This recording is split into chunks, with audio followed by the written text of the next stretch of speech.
Live from the 607, it's the Ocho Duro Parlay Hour, where we're talking everything going on in the world of sports.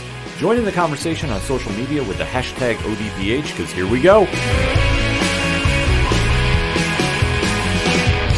Instead of looking deep inside, every word I have to say, keep it simple. Welcome back for an all-new edition of the ODPH podcast, better known as the Ocho Duro Parlay Hour.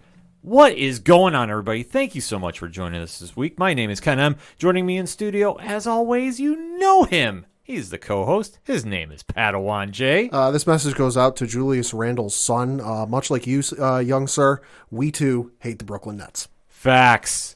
1,000% facts. And there's no bigger hater in the room than the senior sports editor himself. He is your coach. He is my coach. He is the coach. Coach Duffy. Yeah, that was a tough game to settle for a long two-pointer, the longest two-pointer shot in the NBA, but with your foot on the line. Mr. Randle, you got to drive to the basket. We've had enough of the days of finger rolls and in and out of the hoop, man. We don't need any more pain. No, we don't. Hey, listen, I didn't go there. He did. He can go there. I mean, it's very much fresh. That wound has still not healed. Still very, very fresh. Yes, it is. But it's Masters Week, so golf edition today, right, guys? Oh, we're going to be talking about that and a whole bunch of parlay topics, because that's what we do here. We talk a parlay of topics, shall I say, on the ODPH, but we definitely want you to join in the conversation on social media. Now, you can hit us up. I didn't even get a chance to tell the panel at our new web address. Ooh. So at www.odphpodcast.com. Nice. Oh, smooth. So you want to find out everything going on with us, you can go over there, hit up our Facebook account, hit up the Twitter, hit up Podchaser, drop a 5-star review while you're there, and always remember to use the hashtag ODPHPod. We're just doing it a little fresh because we got to freshen things up for the new year here. But let's get into this week's episode, shall we? And we are going to kick off talking about our favorite show on TV right now. Well, streaming if you want to get down to the nitty-gritty of it. But, man, Falcon and the Winter Soldier.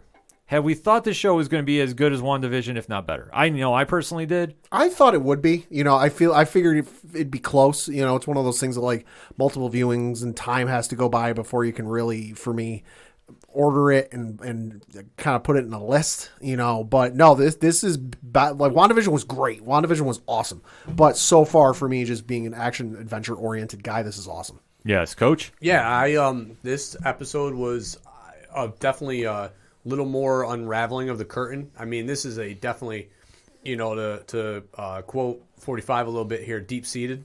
There's a lot of moving pieces and a lot of deep state, I guess you can say, within this Marvel universe that we're still, we thought were uncovered in the Captain America movie, Winter Soldier, but it's even more deep-rooted than we really realized. Once you start getting into the real dark side, shall we say, of the Captain America legacy and involvement with the government, you find that not everything is as polished and shiny and bright as everything is allegedly to be. And you start going into this rabbit hole, so to speak, with our protagonists here, Sam Wilson and Bucky Barnes, played by Anthony Mackie, and Sebastian Stan, who are doing an amazing job as always. And they're now going into what is going on with the Flag Smashers and what is now forcing their hand to stop this threat. That they now have to say, the enemy of my enemy is my friend. Just real quick, though, the two of them and their fucking chemistry. Oh, my God. Is unchartable. It's incredible. They should be doing a Lethal Weapon remake in the next 5 years. Oh, facts. I know that it's going to feel similar to this show, but whatever. Like, I mean, these two are literally the whole episode was just them and their 1-2s, the jabs back and forth were fantastic. And then you sprinkle in a little Zemo, and I mean now you got your Joe Pesci. Yes. Well, and I think part of that just comes from they obviously have a natural chemistry together, but I think also part of that comes from, at least from the clips I've seen, they seem to get when they were in the movies together or in the same movies together, they seem to get paired together a lot on the press junkets. When the Entertainment Tonights or the ABCs or the Entertainment Weeklies go in and do the video interviews, they seem to be paired together almost all the time. You know, Right. so having that little back and forth banter probably comes from all their time together. Yeah, Aaron was watching some interview that they did recently leading up to the show. It was she always watches like that British show that does the interview. Graham Norton? Yeah, and they were doing some interview, and it was just like, it was like, what if? And, just their answers back and forth. Like, one of it was like, would you rather get eaten by Rocket or would you rather get sat on by the Hulk? And I think Bucky said like he'd rather get eaten by Rocket, and Sam was like, "That's a painful death, man. Like that's slow. Like I'd rather get smushed. Like I'd rather have the Hulk sit on me and go. Like you ever gotten eaten by a rat? You ever had a raccoon eat you? You ever get bit by something? It's not fun. And like it was hilarious. Like, I'm sitting here, I'm trying to drive, and I'm like, you gotta turn that off. I'm laughing too much. Yeah, no, they have just amazing comedic timing. And it really shows throughout this series. And as we're going to jump into the latest episode 3 entitled Power Broker, you really get that driven home. Uh-huh. That if you were like, okay, this has been kind of easy going so far, but now that the stakes are even raised, you're seeing that brought out, and it's amazing to see brought to the screen. Just their chemistry, their timing, everything. So we are going to be talking spoilers about episode 3 titled Power Broker. So if you haven't seen the episode yet, we are giving you fair warning now. Pause if you need to, watch the episode and jump back into this podcast, or be ready to be spoiled because we go deep dive in 3, 2, 1. Pad, what did you think? I thought it was a great episode. Like Coach kind of mentioned, peeled back the curtain a little bit, gave you some intrigue. And again, like most of these Marvel episodes, posing more questions than actually answering them. Yes, Coach? Yeah, I mean, it's just more things are unfolding, more wrinkles are being added. People that you thought were good or bad guys or good guys. The lines are really blurred right now as far as like what a hero is in the Marvel universe, and it's tremendous right now because it's so captivating. Because every time you think, oh, I've got this pegged, I know what's coming next, you're wrong. Yeah. No, it definitely establishes that point because, like we touched upon it a little bit, that Sam and Bucky are now trying to figure out how to stop the Flag Smashers, and they notice that their super soldier serum is involved. And obviously the legacy of Captain America is at stake because as while they're trying to solve this mystery, they have to deal with imitation Cap. Yep. Of John Walker. I mean, Wyatt Russell is playing him great because I hate seeing him on screen. But he's doing a stellar job about portraying that. A true heel. Yeah, about being that heel, which I got no problem with his acting. He's done a great job. I just can't stand the character to save my life. But as we start going into the episode, we know that Bucky is taking things a little to the extreme. Yeah. That obviously they do have that budding chemistry with Sam, but Bucky decides to say, well, you know what? We really need Zemo's help. Yeah. And so what do they wind up doing? A little prison break action here. An amazing prison break this side of Breaking Bad. But a prison break that was so well, it was, it's well crafted because how many times have we seen, like, so Aaron and I talked before the episode and she was like, how soon into this do we start to see Zemo? And I'm like, oh, this episode's going to be them trying to get him out. Yeah. Like, that's what this whole episode's going to be. And then the first, 5 minutes, they get him out of prison. And she was like, well, I guess you were wrong. And, the prison break was fantastic because we've seen him a million times. Yeah. Mm-hmm. You know what I mean? So this was a little bit different because it was Bucky basically walking through his game plan as it was happening. Well, there's 90 prisoners and only 18 guards. But this prison only has 16 guards. So that means that if there's a riot, that means 4 guards have to answer every riot. Bucky's thought about prison breaks way too frequently. Yeah, and he's like, he's laying this plan out perfectly and flawlessly, and it's like, Sam's like, you're way too calm telling me this story. Oh, yeah. What's going on here? And then, door opens. And there he is. You have to remember his history, though. I mean, Bucky has had to do these covert operations for decades now. Oh, yeah. So for Sam, I think it's just sinking in that Bucky is really the Winter Soldier. Yeah. Instead of just being Cap's friend. Well, and I think Bucky at least partially feels a little calmer about everything now that he doesn't have the proverbial leash of, you have to make sure you attend your government mandated therapy sessions or else we're going to throw you back in prison. Now that those are gone, he's like, long as I'm not a dumbass and get caught on camera doing something illegal, I'm good. Yeah. I mean, just the comfort level they have for this is just truly amazing. And as we see, Bucky springs Zemo out of jail. And Daniel Bruhl, what can you say about him? He has absolutely stepped his game up for this role. And not to say he wasn't brilliant before, but Super charismatic. oh, the charisma I mean, is the just first oozing. 10 seconds where, he's like, if I may add something, they both look, no. Yeah. Like, hey, well timed, Pad. Yeah. That was good. Just the fact that they were like, and then he's like, okay, probably right. And Should then I give you 2 a minute? Yeah, and then like defers for everything, and then like starts explaining like his background, which we didn't really know much other than his family was killed in Sokovia. Yeah. So then we start to see all the vehicles that they're looking through while they're in this garage were his, and he finds a bag and a mask and everything, and you're like, oh, this is starting to add up. Yeah, they really tie into the history of the character, and you find out he really is a baron. So that was a cool moment. Yep. That he's now on his plane and he's telling his butler to. I thought it was such a cool moment. If we find any champagne that's bad, yeah, give it to him. Yeah, if any food's on your old, give it to them first. Yeah, it was amazing. But then where this leads that story. Oh, don't forget the plane, because there's a very deep interaction there where Zemo starts talking about his. Why he went after the super soldier serum, and gods becoming idols and idols becoming worshipped, and that can lead to character flaws that are forgotten about, and why that's important to not forget about the flaws of a character, because then it leads to the worship and of viewing these people as if they're gods when they're not.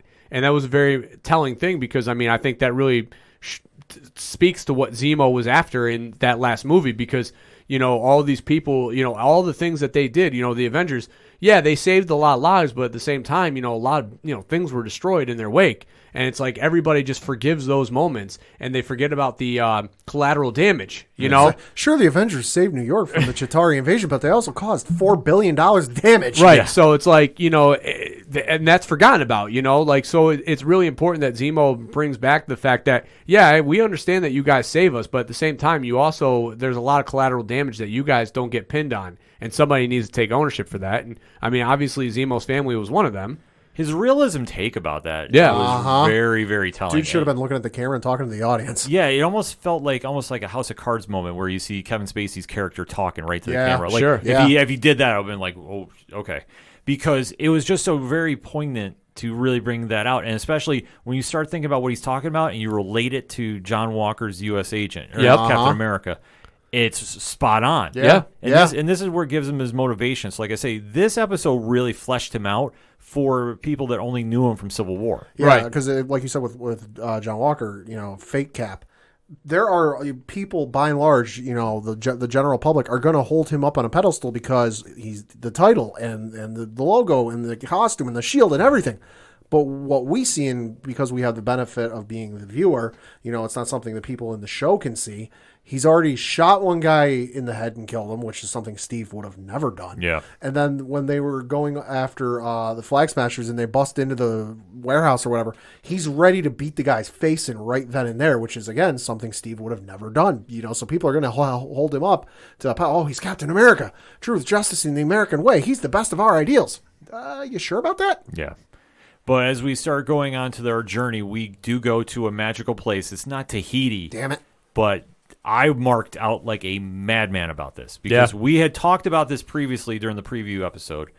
They wind up in Madripoor. Mm-hmm. Yep. Now, are you both familiar with what Madripoor represents? I have familiarized myself with it, yes. No.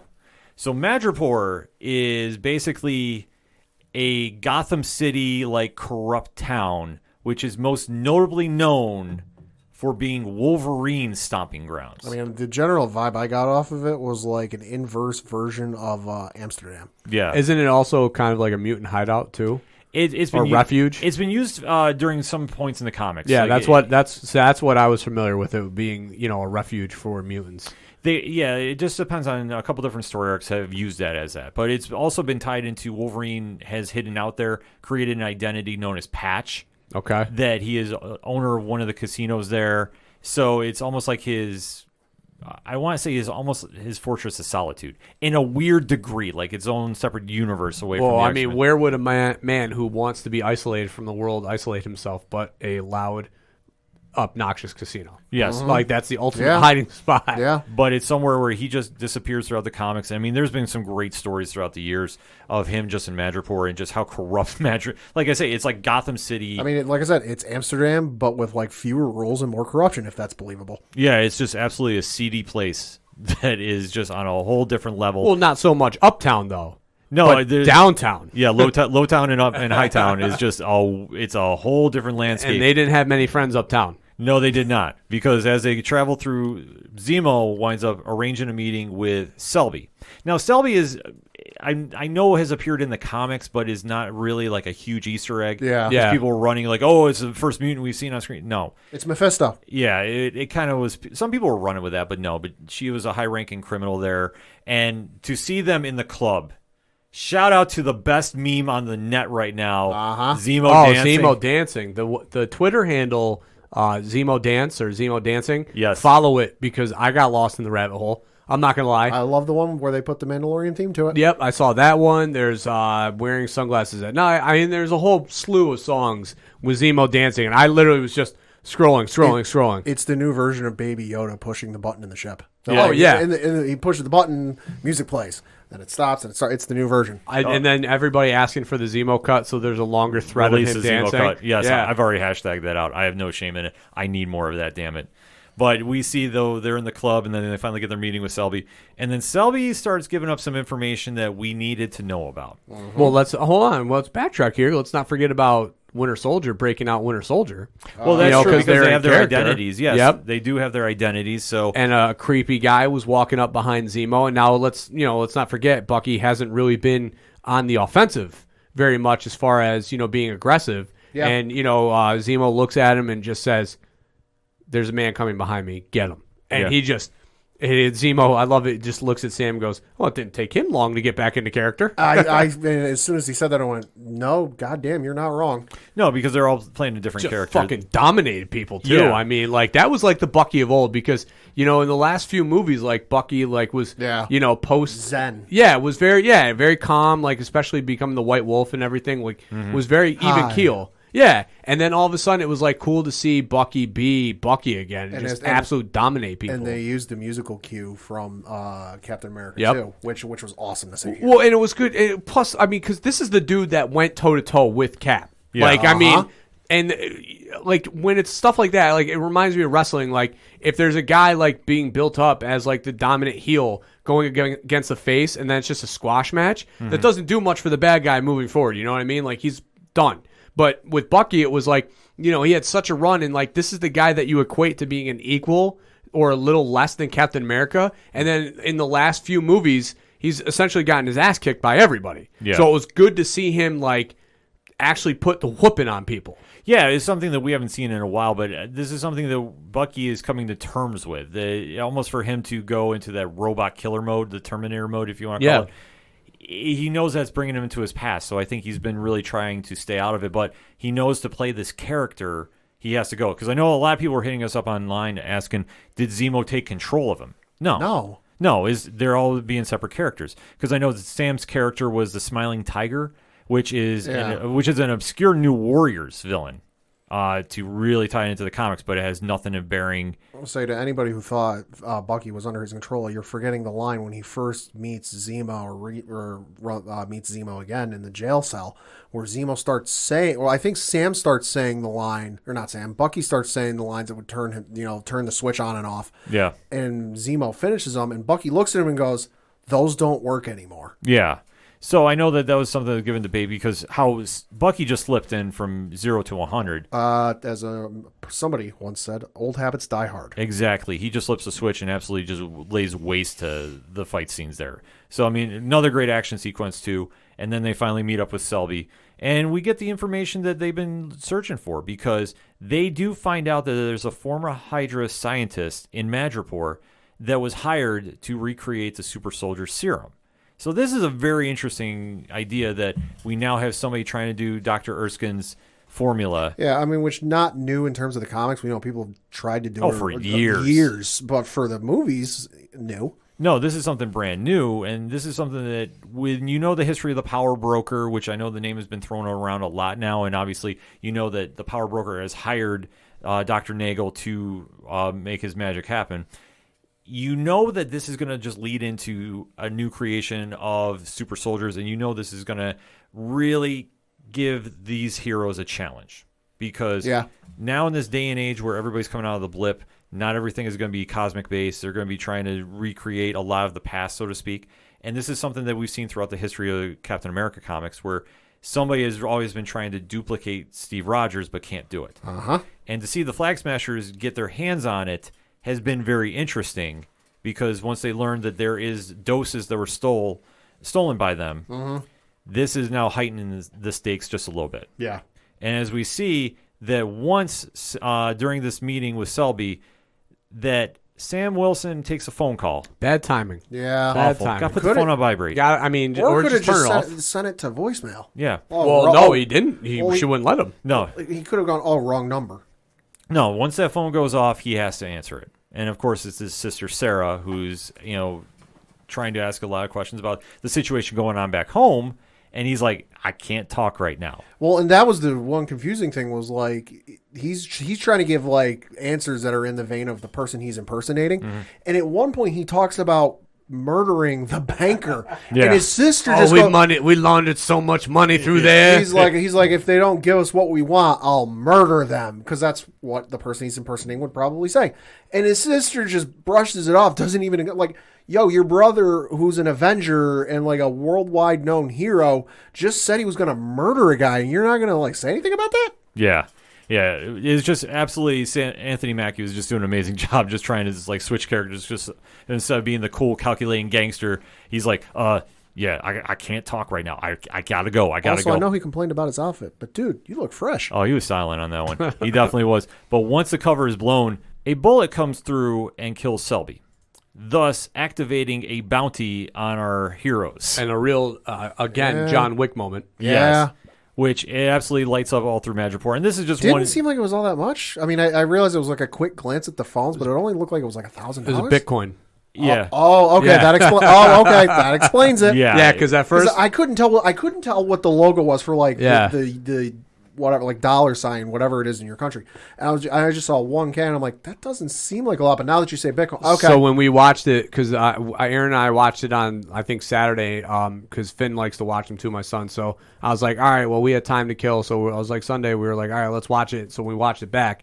I was like, so I thought the same thing at first too. I was like, 1,000K, that doesn't make a ton of sense. And then I saw the Bitcoin logo, and I was like, I would definitely be after them too. Yeah, I just did a conversion. 1,000 Bitcoins currently would equal out to $56,226,500 US. Yeah, no, you're gonna go after them. Yeah. No, that's more believable. Okay. So once cover's blown, accents are blown, everybody is back to normal, and they're running. I can't run in these heels. Yeah. It's just an amazing line that they're just obviously picking up the action here. And Zemo in this scene too takes off the other way. Yeah. Which I was like, so every time, like oh my God, Zemo just went the other way. So thinking which is what we're expecting. Yeah, exactly. Like, I'm waiting this entire episode for him to turn on them. And at every glance, just bail. Yeah, or just a bail. So every glance, I'm just like, oh, he ran. So I'm thinking, oh, he's gone. And then just 2 seconds later, he's back. So I was like, all right. Yeah, they're teasing that so well that we all know that he's going to turn on him eventually. It's just a matter of when, but they didn't rush it too soon. Or is he? Oh, no. Or is he? Oh, it's going to happen. I will say that's probably the closest of a lock we're going to have for this episode, or this show, rather. But as they're going through, they do get some help, some unexpected help. Yep. Yeah. As they find out an old familiar friend guardian has returned. angel, if you will. Yes. Emily Van Camp reprises her role as Sharon Carter. Spoiled by ABC that she was going to be in the episode. Yeah. Announcing she's going to be on Good Morning America, when we know she's going to be in the series at some point, but saying she's going to be on actual Good Morning America, not like in the show Good Morning America. Yeah. The day the episode drops. Yeah, I know. That was a bad play by them. They could have just said, like, oh, hey, we're going to have a surprise guest from Falcon Winter Soldier on our show this Friday, and it would have been fine. I mean, she's in the trailer, so it was inevitable. Right. We knew it was in time, but just to tip off when she was coming through. But it still would have been nice to have that, like, oh, hey, there she is, cool moment. It was like, okay, yeah, we knew you were coming. Yeah, so we now have a great fight sequence. We have a great escape. Sharon Carter's catching up and basically saying that since they returned from the blip, sucks. Yeah, that she's not allowed back in the country. Well, it's not even from the blip. It's from helping them get their equipment. right after Civil War, because we don't know if she got blipped or not. But her life has been hell since the end of Civil War. Yeah, so now she's a complete fugitive hiding out in Madripoor, and she is helping the team now track down Dr. Nagel, and they do take him to the warehouse scene, which we've seen this in the trailers many times. Yep. So now we finally get the payoff that he's secretly been working on the serum under the radar of everybody. Not originally. Not originally, because he got contracted by, I forget who, and I'm trying to dig it up, but he got contracted. CIA. Yeah, CIA he got contracted by the CIA to come up with the formula. Then he turned to dust and disappeared. And when he came back, there was zero interest, or nobody wanted anything to do with him. Yeah, which I thought that was a very interesting way to explain that too. Yeah, I feel like it wouldn't matter if somebody's developing maybe a better version of the serum. Depends on your opinion of it.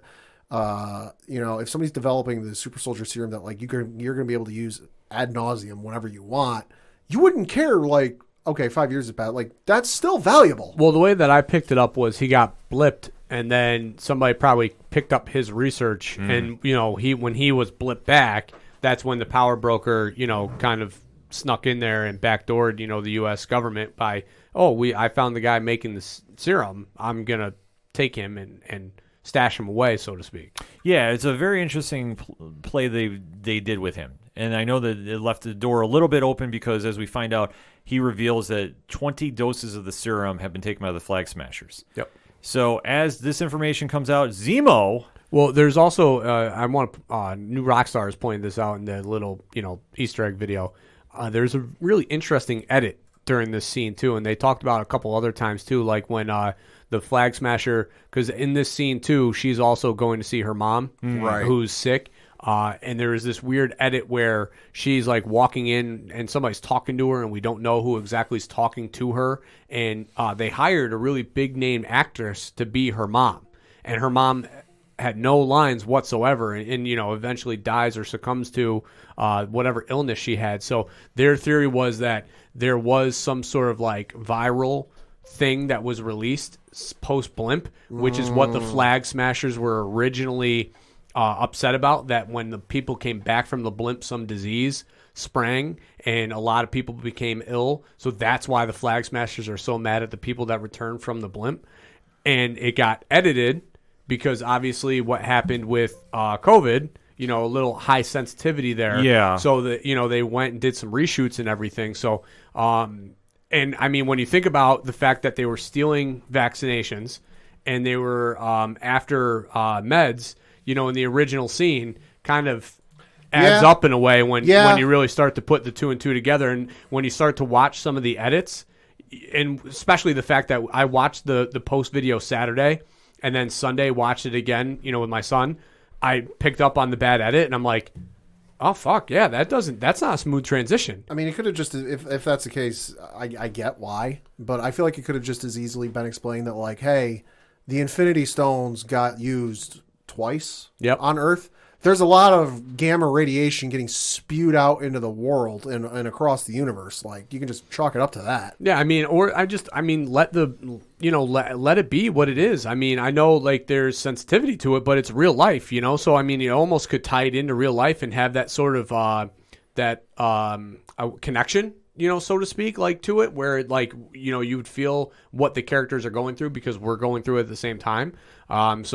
But yeah, I guess there was a lot of bad edits, and that was, one of the scenes in particular. Yeah, I mean, I think that they did the smart move by not doing it. Like I said, I see your point though. 6 half dozen of another. I mean, you take the route and you edit it all out, and people feel better about it because it's a really sensitive topic, or you leave it in and it's controversial, but I mean, it's relatable because it's life. I fully get you, but I think for where they did the right play by not having it in, I think that they could explain it later if they wanted to, because the one thing now that you're mentioning about a virus going, I don't know if they would try tying in either the Terrigen Mist from Inhumans and maybe kind of play that down the road. Right. So that could be something, or depending if they want to say Flag Smashers and mutants and that whole nonsense, it would be the Legacy virus. So I know that's kind of deep diving. I mean, it's a long way away from seeing whether it pays off or not, but that's just something that he pointed out where I was like, Oh, fuck. Yeah, that's a weird edit, you know? Like, I mean, all of a sudden you see Zemo grabbing for the gun, everything's off camera, and they name tuberculosis out of nowhere, and then all of a sudden, boom, the next, that scene picks up right with Zemo standing right next to him, and you're like, that's kind of weird. It's a weird edit, but like I say, I applaud him for doing it. Yeah. Because with these shows, this is kind of an escape from everything's going on right now. Sure. So, no, and I get it too, but I yeah. mean, it's just like, obviously they address the cultural issues with Sam and now, the other Captain America. Isaiah Bradley. So, like, they've already done that controversy. And, I mean, obviously that's still a very hot topic button of conversation in America right now. So it's like, you address that, but not the other thing. It's kind of like, you could have just done both, or maybe they would have felt like that was overload on the social commenting for Disney. You know what I mean? Yeah, it's just something that I see the point of both. Yeah, but I do, but and like I do said, too. I get why they did what they did. I mean, a lot of people have died from what's going on with Absolutely, COVID. yeah. So it's like you can't. You gotta, you had to walk a very tight rope. Yeah, and I think that's a smart move to do, to switch it up like that. Like I say, if they wanted to try doing the virus angle down the road, like the Terrigen Mist, you have opportunities for that. Should you want to do that?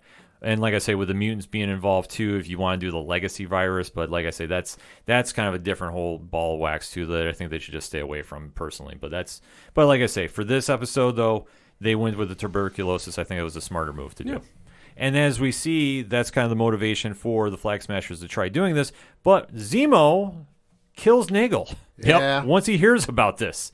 Because this all goes back to his thing that he's trying to prevent gods from being established. Yep. So it goes back to his character, and the lab is getting destroyed. Yep. Well, the lab got a rocket launcher shot into it. Yeah, because everybody's looking for him. Everybody's looking for him. Yeah. Yeah, because But shout out to Sharon real quick for having an awesome fight scene. Yeah. That she absolutely dominated a group of guys just in hand-to-hand combat and knife fighting. It was really cool. Apparently, they're doing CGI knives now.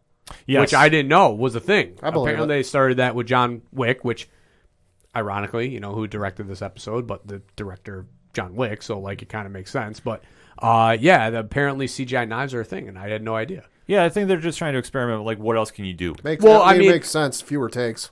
Yeah. Right, that, and, I mean, you can make it so it's less sloppy of a fight because, obviously the CGI knife is always going to look like it lands. Throw it hard enough and throw it in the right general direction. We'll do the rest of the work. Exactly. Yeah, so it was a very cool fight scene. And for anybody that just thought Sharon Carter was just there, Yeah. it's like, She's just no, a name. she can seriously kick some ass if Yep. they give her the time on screen to do. So as our team escapes, Sharon Carter stays behind. But Sam Wilson is dedicated to getting her a pardon. And he's like, we'll do what we can do. Well, to get and this out. Zemo disappeared again, Yeah. which I, again, was like, oh, here he goes. He's leaving the guys behind, but then he came and saved the day. Yeah, because when he comes And back a and saves and very shoots from dominating the top. fight scene. You just see him looking off camera and going, ooh. It's like, oh, shit, what'd he find? Yep. Yeah, I thought he was gone He's again. he's in a mad scientist's lab where he was recreating the super soldier serum, and there's a whole bunch of shipping crates. Ooh, oh, shit, what'd he find? I was thinking he found Adhesive X. And that is something that has been tied to him since his character was created. Okay. So that's something that could come down the road. I definitely think it's going to for him because in the comics his face is scarred No. from this. So if you really want to find out about that, yeah, it's something with his scientist background they had with that. So I'm not down that that's how we see it get introduced because his mask does stay on at some point. Sure. Yeah, it's not coming off. No, it won't come off or it'll be horribly scarred. Yeah. So you'll get one or two happens. It'll kind of look like Bray Wyatt, Toxic Avenger. Okay. When it's all said and done. But as our team is making the escape, who shows up in Berlin to investigate but fake Cap and fake Bucky? Yep. Because of course they do. And they're not very happy. No, they're not. John Walker and Hoskins there arrive and they find out that, Sam and Bucky helped Zemo escape. And Well, they can't point anything to him, but, Yeah. John Walker being the intelligent man that he is, he knows what 2 and 2 I'll equals. say, Yeah. Coach is right. Nobody's saying it, but like Zemo escaped. Sam and Bucky were in town. They know what Zemo knows. They know what they're looking for. Yeah, it's like, all right, 1 + 1 = 2 here. Yeah, it's pretty easy to deduct. And like I say, as much as I can't stand John Walker, he's actually an intelligent agent at this stage in the game. High Anyway. test scores. Broken clocks right twice a day. Exactly. So as they find that going on there hot on the trails, and the Flag Smashers are also making some moves too in Lithuania for supplies. Yep. So they're going after a GRC facility. Now, Pad, GRC? The Global Repatriation Council, which at the start of the episode we saw a little bit of like a TV ad for them, which it sounds like they're, it's an organization that will help folks who were blipped out of existence for 5 years kind of reacclimate to life. They're like, hey, listen, life's hard. A lot has changed. We're here to make that easier for you. Yeah, so almost kind of like a Robin Hood type deal. Robin Hood the person or Robin Hood the app? Well, two different things. Person. Okay. The person. I almost wonder though, you're good, but maybe this is the cynic in me. But who's behind you? Like, is there ulterior motives behind you, or are you really here for good? Exactly. I mean, that's the one thing with the Flag Smashers, that they're still, like, they're trying to portray them as, like, the noble Robin Hood character. Yeah. But there's more to them that's going on than they're letting on, which is the smart move, that we're not seeing all the cards on the table just yet. But as they're in Lithuania, you see that Zemo, Sam, and Bucky are traveling to Latvia to go look for their last whereabouts. And during there, Bucky finds some devices. Yeah, at first I was like, what the fuck is he looking at? Like, these little beads. I'm like, oh, I couldn't remember what I said to Aaron when we first watched the episode, but then obviously it leads to something, a much better payoff than what I thought it was. Yeah, so as we see, Bucky is starting to recognize that these devices are from Wakanda. Uh-huh. And he runs into someone from the Dora Milaje. Uh-huh. Or Milaje. Yep. Who was the original right hand to T'Challa in not Winter Soldier, but in Civil War. Which I think it was Sam brought this up. They're like, hey, listen, you broke him out of jail. He killed King T'Chaka, T'Chaka, back in Berlin, like. The Wakandans aren't going to be happy about this, and sure as shit, there they are. Yep, so we see Io, played by Florence Kazumba, make her reappearance in the MCU and just staring down Bucky and saying, basically, what are you doing here? The fuck did you do? Exactly, and then the episode ends right there with a great cliffhanger. Yep. So... Well, them saying, like, hey, we see Zemo's out. We're here to get him. Yeah, so... There's going to be a lot of tension going into the next week's episode, which we're definitely excited for. A lot more questions were brought up, so I guess we'll go quickly around the panel. Any more ideas of who the power broker is? Because obviously this character is starting to pick up some steam. I know a lot of people are probably saying Sharon, just because there's that scene after the whole dockyard sequence where she gets in the car with the person. We have a lot to talk about. I know the other rumor getting around that it would be Toby Jones, Arnim Zola, might make a reappearance, seeing as he is uploaded to a computer. Yeah, that computer blew up in Cap 2, but hey, computers are connected. Mm-hmm. My guess is it's probably going to be Sharon, that like she's been there for so long and she's had so long to kind of get acclimated and familiar with things going on that she developed a little bit of a reputation in the underworld, I guess you could say. Possibly. Coach? Yeah, I mean, I've seen all the Sharon theories. I hope that it's not. That seems a little too passe and obvious for, what we've seen with the Disney series so far. I mean, obviously, I know Agatha all along was, what it was. Kind of obvious that, a character named Agatha was going to be Agatha Harkness. But funny side story with Agatha Harkness I read this week. Her kids are afraid to look at her now. Oh, really? She did an interview recently that, like, after that whole series was over and done with, there's been a couple of weeks her kids are afraid to look at her. They're scared of her. Yeah, so I mean that's tough. But the Sharon thing just seems a little too easy of a play for them. So I really hope that we kind of get an unveil that is a little more oomph to it. You know what I mean? Mephisto. Yeah, like that. Because it would be nice, since we didn't get the Mephisto payoff, that we got it here. You know what I mean? So, like, not Mephisto in the show, but I'm saying, like, a character reveal that's like, oh, shit. Well, I think there's a couple different ways to go about it. I think a leap would be a Justin Hammer, who is in the comics, from Iron Man 2. Yeah. So there is some history there because Hammer would always be working with the power broker in the comics So depending if they want to just do a brand new character for that. I know a long shot would be if we heard Latveria and Dr. Doom. Well, being in Latvia, I got excited when they went to Latvia because I was like, oh.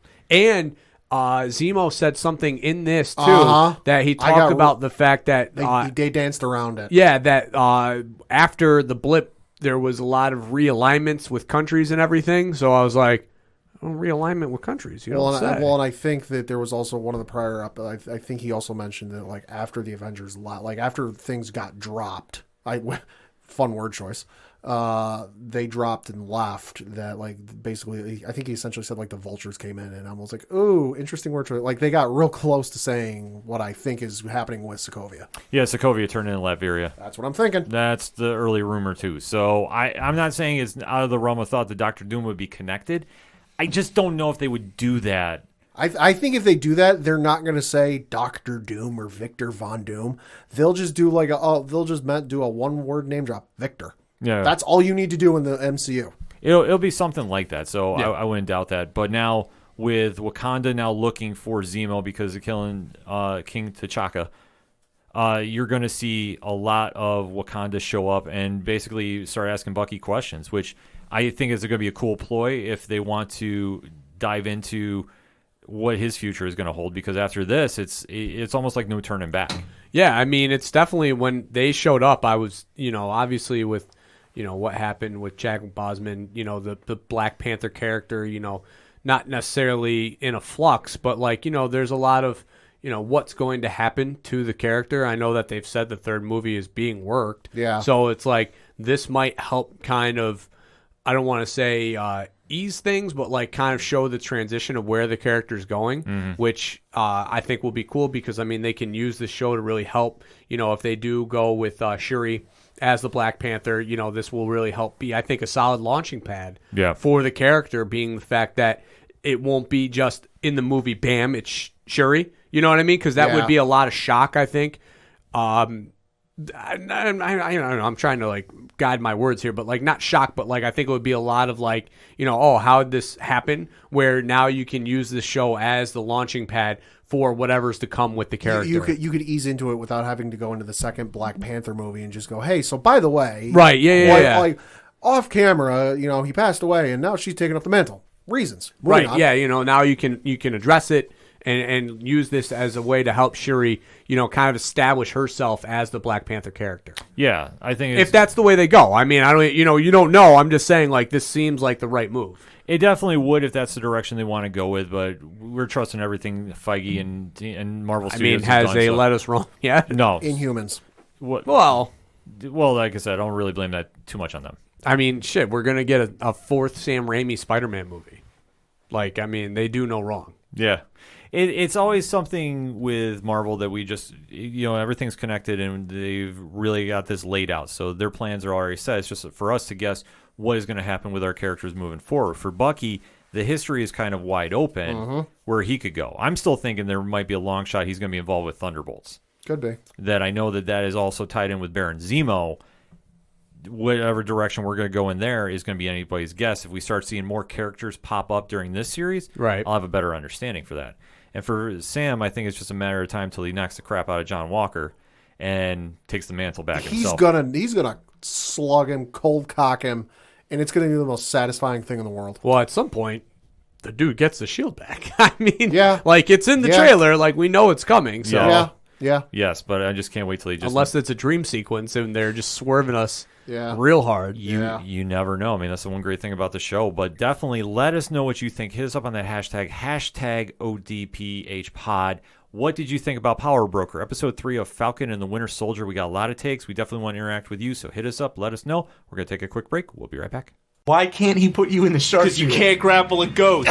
Fucking obviously. You can't. He's a ghost. You can't grapple a ghost. Beans, of course I can't. There's already a dead body involved. Exactly. Hey, fool, sometimes when you do some crime, people die, and it's okay. We're the Broken Lords. We provide the finest actual play RPG-related nonsense this side of the internet. Follow us on Twitter at Lords Broken, and give us a listen on any major podcasting platform.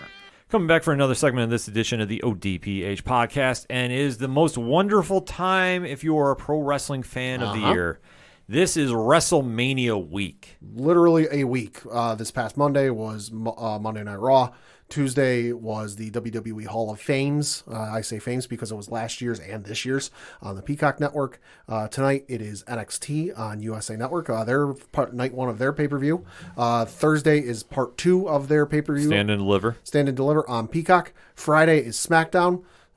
Saturday, and I think somewhere in there's an NXT UK pay-per-view. I think it's like either today or tomorrow. Saturday is night 1 of WrestleMania. Sunday is night 2 of WrestleMania. This coming Monday is the Raw after WrestleMania, which is typically the most bonkers Raw of the year. And then Tuesday is NXT. So it is a literal week. It is the first NXT that will be on USA on Tuesday nights, as it's going to be this new regular time slot. It's last night on Wednesday tonight. Yes. Vince is scared. Vince is petrified. Tony Khan won. The ratings.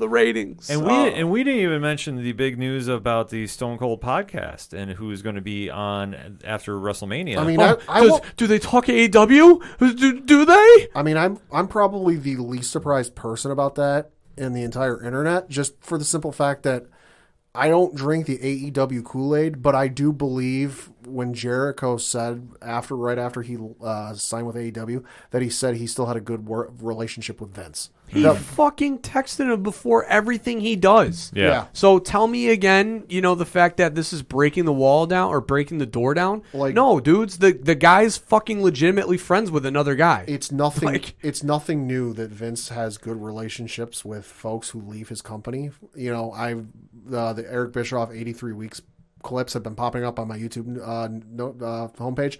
I watched the one where it was Bischoff talking about Hogan possibly leaving WCW and going back to WWE, and Hogan would meet with Vince on like the weekly, not to talk shop or talk deals or money, just to go have lunch, have a drink, and hey, how you doing? How's life? Like, Vince is cool with people if they leave his company on good terms. Yeah. The only thing that really was, and the marks, the AEW sycophantic, obsessive fanboys who are sitting behind with their keyboards and they're typing. Oh, are they gonna talk AEW? They better bring it up. We're not dumb. We know what company Jericho works for. Yeah, we know, but it's a career retrospective. These shows aren't done talking about what you're currently doing. The shows are there talking about what's your favorite match that you had in the last 20 years? What's one thing you couldn't believe happened? Well, who was your favorite opponent? Who would you like to work with? Who did you not get to work with in the past that you would have liked to? That's the questions that they've asked. It's essentially that this is your life. Yeah, it's a retrospect. Even Randy Orton's episode, they brought up a couple things that are current events, but it was, hey, what'd you think about your previous WrestleMania match? Hey, what was one thing that happened to you, that you'd like to change? Sasha Banks, same thing. That's what this is. So It's not an AEW podcast. This is Stone Cold interviewing somebody about his career that he had in the WWE that was over, 15, 20 years almost? Mm-hmm. So get over it. Yeah, all right. In the clip already aired today, he brings up Sammy Guevara as one of his favorite tag team partners. Blow it out your ass. That is all. Yeah, it's something we talked about this on last night's stream on 607 TWS and twitch.tv/607podcast. Like Rich and I were talking about this on there. And basically, this is just going to be the retrospect. This is not opening the forbidden door that everybody talks about. And I know that everybody was, screaming like, "Oh, this is, we're going to start working together." No, but people then there's the other people that were up in arms about it. Like, oh my God, they better talk about the fact that he worked with fucking John Moxley. Like, no, he doesn't have to do shit. No, I said the only thing that would get mentioned, and I know Rich said this on here too, is like they're going to say thank you for AEW for allowing me to come on, and they might, and if they even put over that watch AEW on Wednesday night. If WWE does that, do you really think they're afraid of them? I mean, that's the other narrative that I saw too. They wouldn't have Jericho on and talk AEW at all if Vince was viewing them as a competitor. Yeah, that's the thing. Like Rich, like I said, Rich went deep diving in about this too, so I got to plug the episode as well. Sure, but this is a lot of stuff that is going on during WrestleMania week. It's not your typical one. Usually there's a lot more indie shows going on, but in the state of the world, obviously, there's only a couple that are happening. So you definitely have to check your favorite Fed to see if they're doing something over the weekend. GCW, I believe, is doing something. Okay. Sure. And I know there's an AEW house show on Friday, which I'm not even going to go near. Now, let's hold on real quick, though, and backtrack 2 years ago when everybody was like, oh, you guys ever going to do anything on WrestleMania weekend? And Cody, oh, no, that's WWE's weekend. Yeah. That changed. Quick. In a heartbeat. So someone tells me they crunched the numbers and went, ooh, we can make a profit off that. Yeah, well, because they know that Friday is a fucking absolute mail-in show for WWE going into WrestleMania. So, yeah, what are they going to do but take advantage of it? I mean, smart business move, but again, don't try and act like, you're the high and mighty when you're not. Yeah, it's not even worth dealing with about that. It's just like the fact they're kind of backtracking about that, I don't really get down with, but hey, to me it just shows their pettiness that is not ever discussed. Oh yeah, but it's there. Oh, it's on full display. Even with Mike Tyson appearing tonight, which I know they're trying to make a quick grab for. Sure, don't care. It's still not moving the needle because everybody's going to watch NXT, but everybody is going to have all their eyes focused this weekend on WrestleMania. Are people going to watch NXT, or is the 18 to 35-year-olds going to still be watching AEW? Because that's something that still matters, is the ratings. Well, when the ratings hit over 1 million for a month straight, 2 months straight for AEW after the NXT moves, then I'll pay attention. Yeah, I'm more worried about advertising dollars, like every other executive that talks TV buy rates. We'll have to wait and see about that. Ugh. But now everybody's going to be focused. So, like I said, this weekend, and positive energy. Yes, NXT tonight. Yes, NXT tonight. Stand and deliver. Yes, which is going to be a great 2 nights of wrestling, and then Saturday, day 1 of WrestleMania, first time in front of live fans in a long time. Very cool. Very cool to see at the stadium. They're going to pop for everything. Yeah, it's holy shit. If you haven't watched any wrestling lately, this is the weekend to tune in to see it. I feel for the guys that on Friday have to be in the Andre Memorial because, it's one thing just to be on the opening bell match and be in that knowing that that's just a way to get everybody's name on the card. Mm-hmm. Now have it be moved to SmackDown. Like, that's tough. I feel for those guys, but at the same time, I understand that this is the first time with live fans in the building. They want that opening match to be sizzle. I don't envy the folks who got to figure out like the order of matches for this show, or shows, 2 nights, because normally there's like a pretty, I would say, average ebb and flow. You can figure like, all right, we know the ups and downs, we know what's going to go, we know what's going to pop, we know what to call them down with. But like I said, they're going to pop for every fucking thing. Like, even if it's not a spot, if it's just setting up for a spot, people are going to go nuts. So they're going to have to be real careful and real, careful is the only word I can think of with the match placement, because this is in a position I don't envy the main eventers, because there's a very good potential that the crowd could be burned out by the end of the night, not because they're exhausted or bored, but because they've been screaming and cheering for every other match. That's why I think you just got to open hot and just get it out of the way and let the come down come as you start to probably do the women's match somewhere in there, and then if there's a tag team match to sprinkle in there, and then you can let Drew get his moment Saturday night. Well, I think they're going to be pacing this very well, so let's just jump in and give you our predictions for WrestleMania happening at Raymond James Stadium this weekend. Yep. Saturday night on the Peacock Network. Yeah, so this is the list in the order they have on the CBSSports.com article I'm reading from. I don't know if this is the actual list, so I'm going to say match order subject to change, main event subject to change, take this for what it's worth. Mm-hmm. But for night 1, they've got listed Naomi and Lana versus Mandy Rose and Dana Brooke versus the Riot Squad versus Natalya and Tamina in a tag team turmoil match. Who should note the winners of this match will earn the right to challenge the WWE Women's Tag Team Champions in Nia Jax and Shayna Baszler on Sunday night. Now, they did hype this up this past Friday on SmackDown. Uh-huh. Yep. So I will ask you your picks first of who you think is going over, and then I will give mine. Starting with Coach. I hope it's the Riot Squad. They are obviously the one team that has like some true chemistry and can have a pretty good match. All right. Don't get me wrong, I would like to see Riot Squad win it. They are long overdue to win it, I would say. But the fact that on programming, they invoked the right of Jimmy Snuka and Jim the Anvil Neidhart on television, on SmackDown Talk or whatever. Talking Smack. The fact that they Paul Heyman invoked their names without saying their names, you're not bringing out those names just for an internet moment or a click moment. Like, ooh, did you hear what Paul Heyman said on Talking Smack? Like, there's a reason behind that. I am going with a team that's not listed here. I saw this theory out there too. Yes, I tweeted this out during Monday Night Raw, and I'm going to stick to my guns about this. They did show that Billie Kay has been walking around with her resume. Sure. And she's been trying to get anybody Correct. to team up with her. She gave it to Carmella. Now, Carmella allegedly was mulling this over.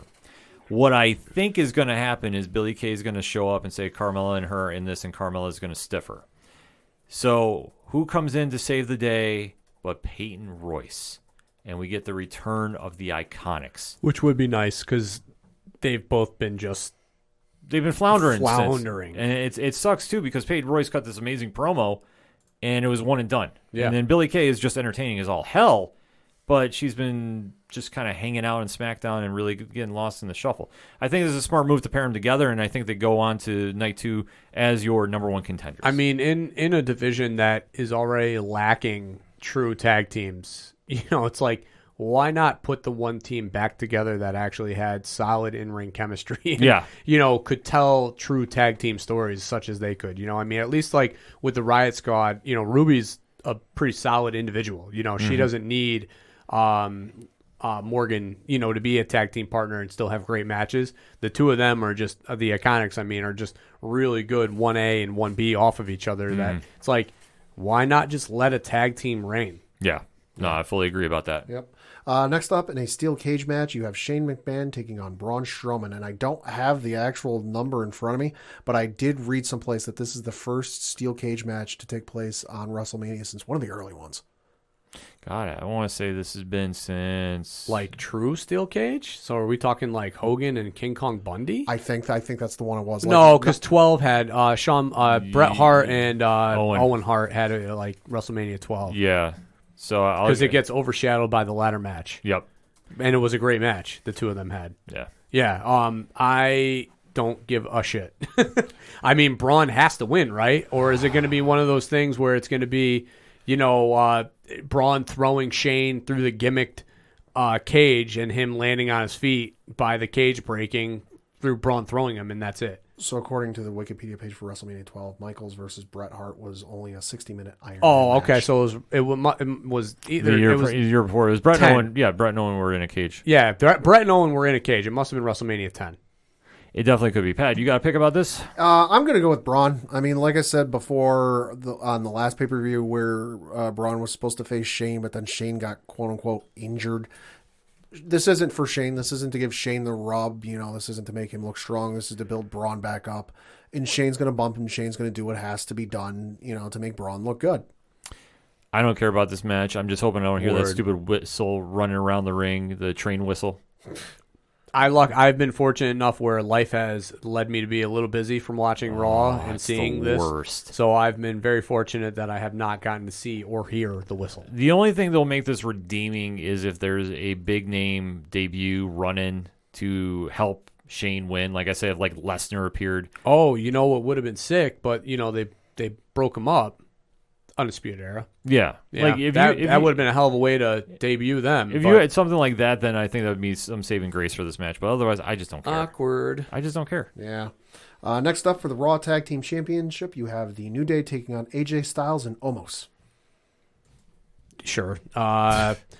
New Day, I guess. Omos is probably guaranteed to turn on AJ Styles from what I've seen as far as like promos and everything, and especially when they were playing that silly cart, the games, and Omos was just not into it at all, and AJ was trying to have fun with him, and the no selling. So I think it's inevitable that he might just turn his back and walk from him, the old school heel way, and leave AJ to get lambasted by the New Day. Yeah, no, this is going to be New Day. I just don't see them going anywhere with AJ and Omos winning the belts.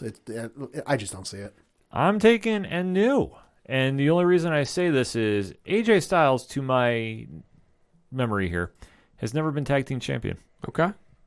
And he's had every other belt except that. All right. So I think this is going to be his time to do it. Obviously when they broke up the Hurt Business, I lost any kind of interest about the tag team titles right now. Like New Day is New Day. They're going to be solid in every match, but this storyline just doesn't have anything going for me. What a weird play to break up a group that was hot. Yeah.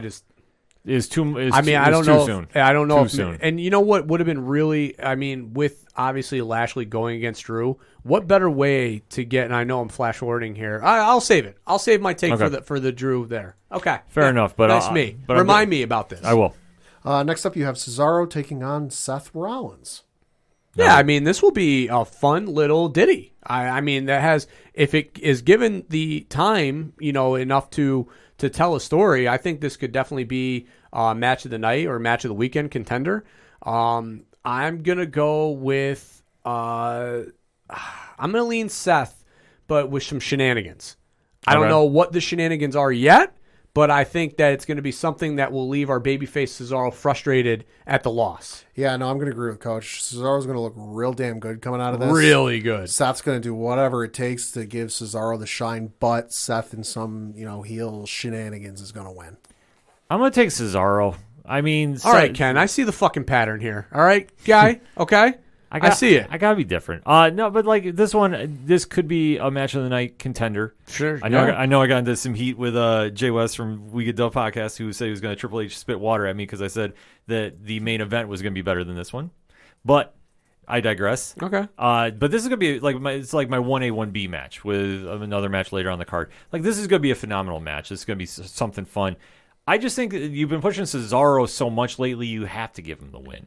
Yeah, I don't think it hurts Seth if Seth takes the L. No, but I think with the way that Seth returned and this new drip thing, I feel like keeping the heat on him going into a couple more pay-per-views is smart business right now, especially with fans starting to come back to the building and touring, being a possibility that keeping the heat on him would be smart, especially with Cesaro being such a internet darling / looking strong, that like if you keep the heat on Seth with them having two more, you might get 2 or 3 more pay-per-views, and who knows, you might even Seth might fuck around and win a title, and Intercontinental's on U.S. titles US, on. US. He might win the U.S. title, and then all of a sudden now you got Cesaro and Seth in a U.S. title match.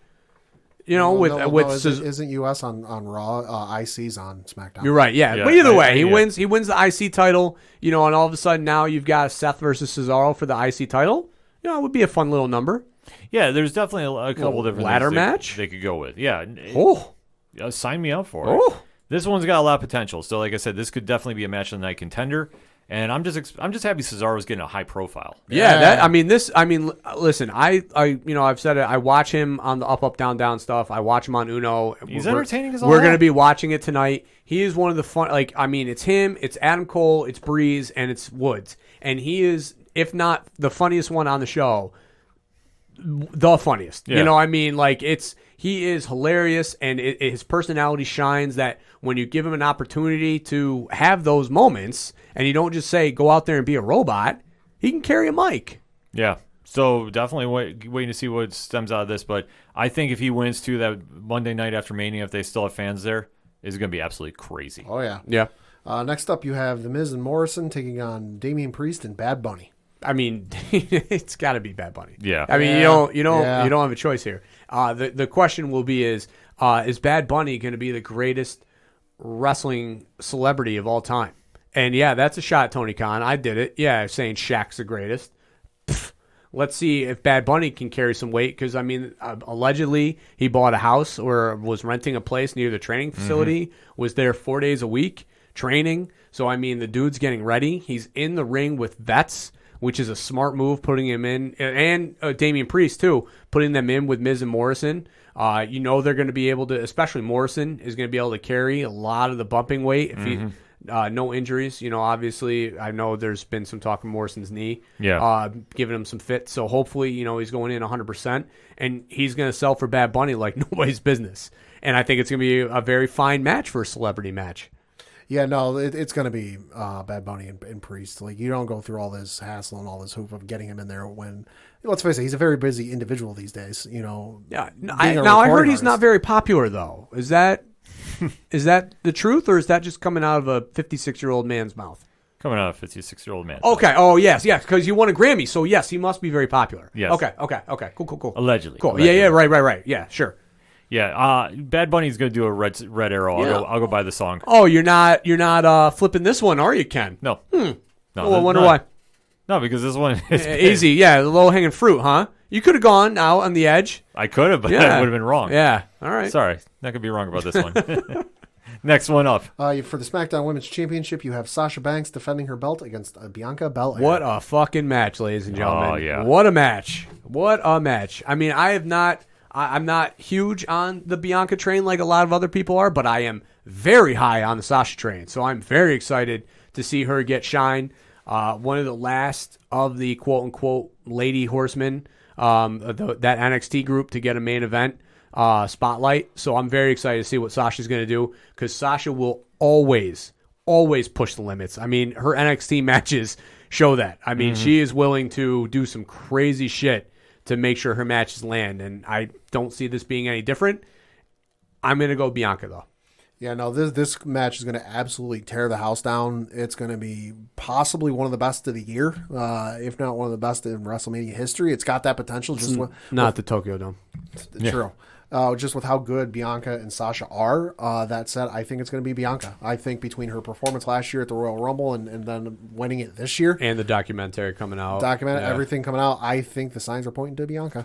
This is my match of the night contender. Sure. This is the one I got the little bit of heat on. I mean, on the listen, stream. how can you not say that? You know, Yeah. I mean, look at the two participants. I know Cesaro and Seth are going to do a great job, but these ladies are willing, and especially Sasha. Sasha in the main event. She goes a little loco or Yeah. loca, I guess. I mean, she goes a little nuts, and I think she's going to go even. I think she's going to go even more ham this year.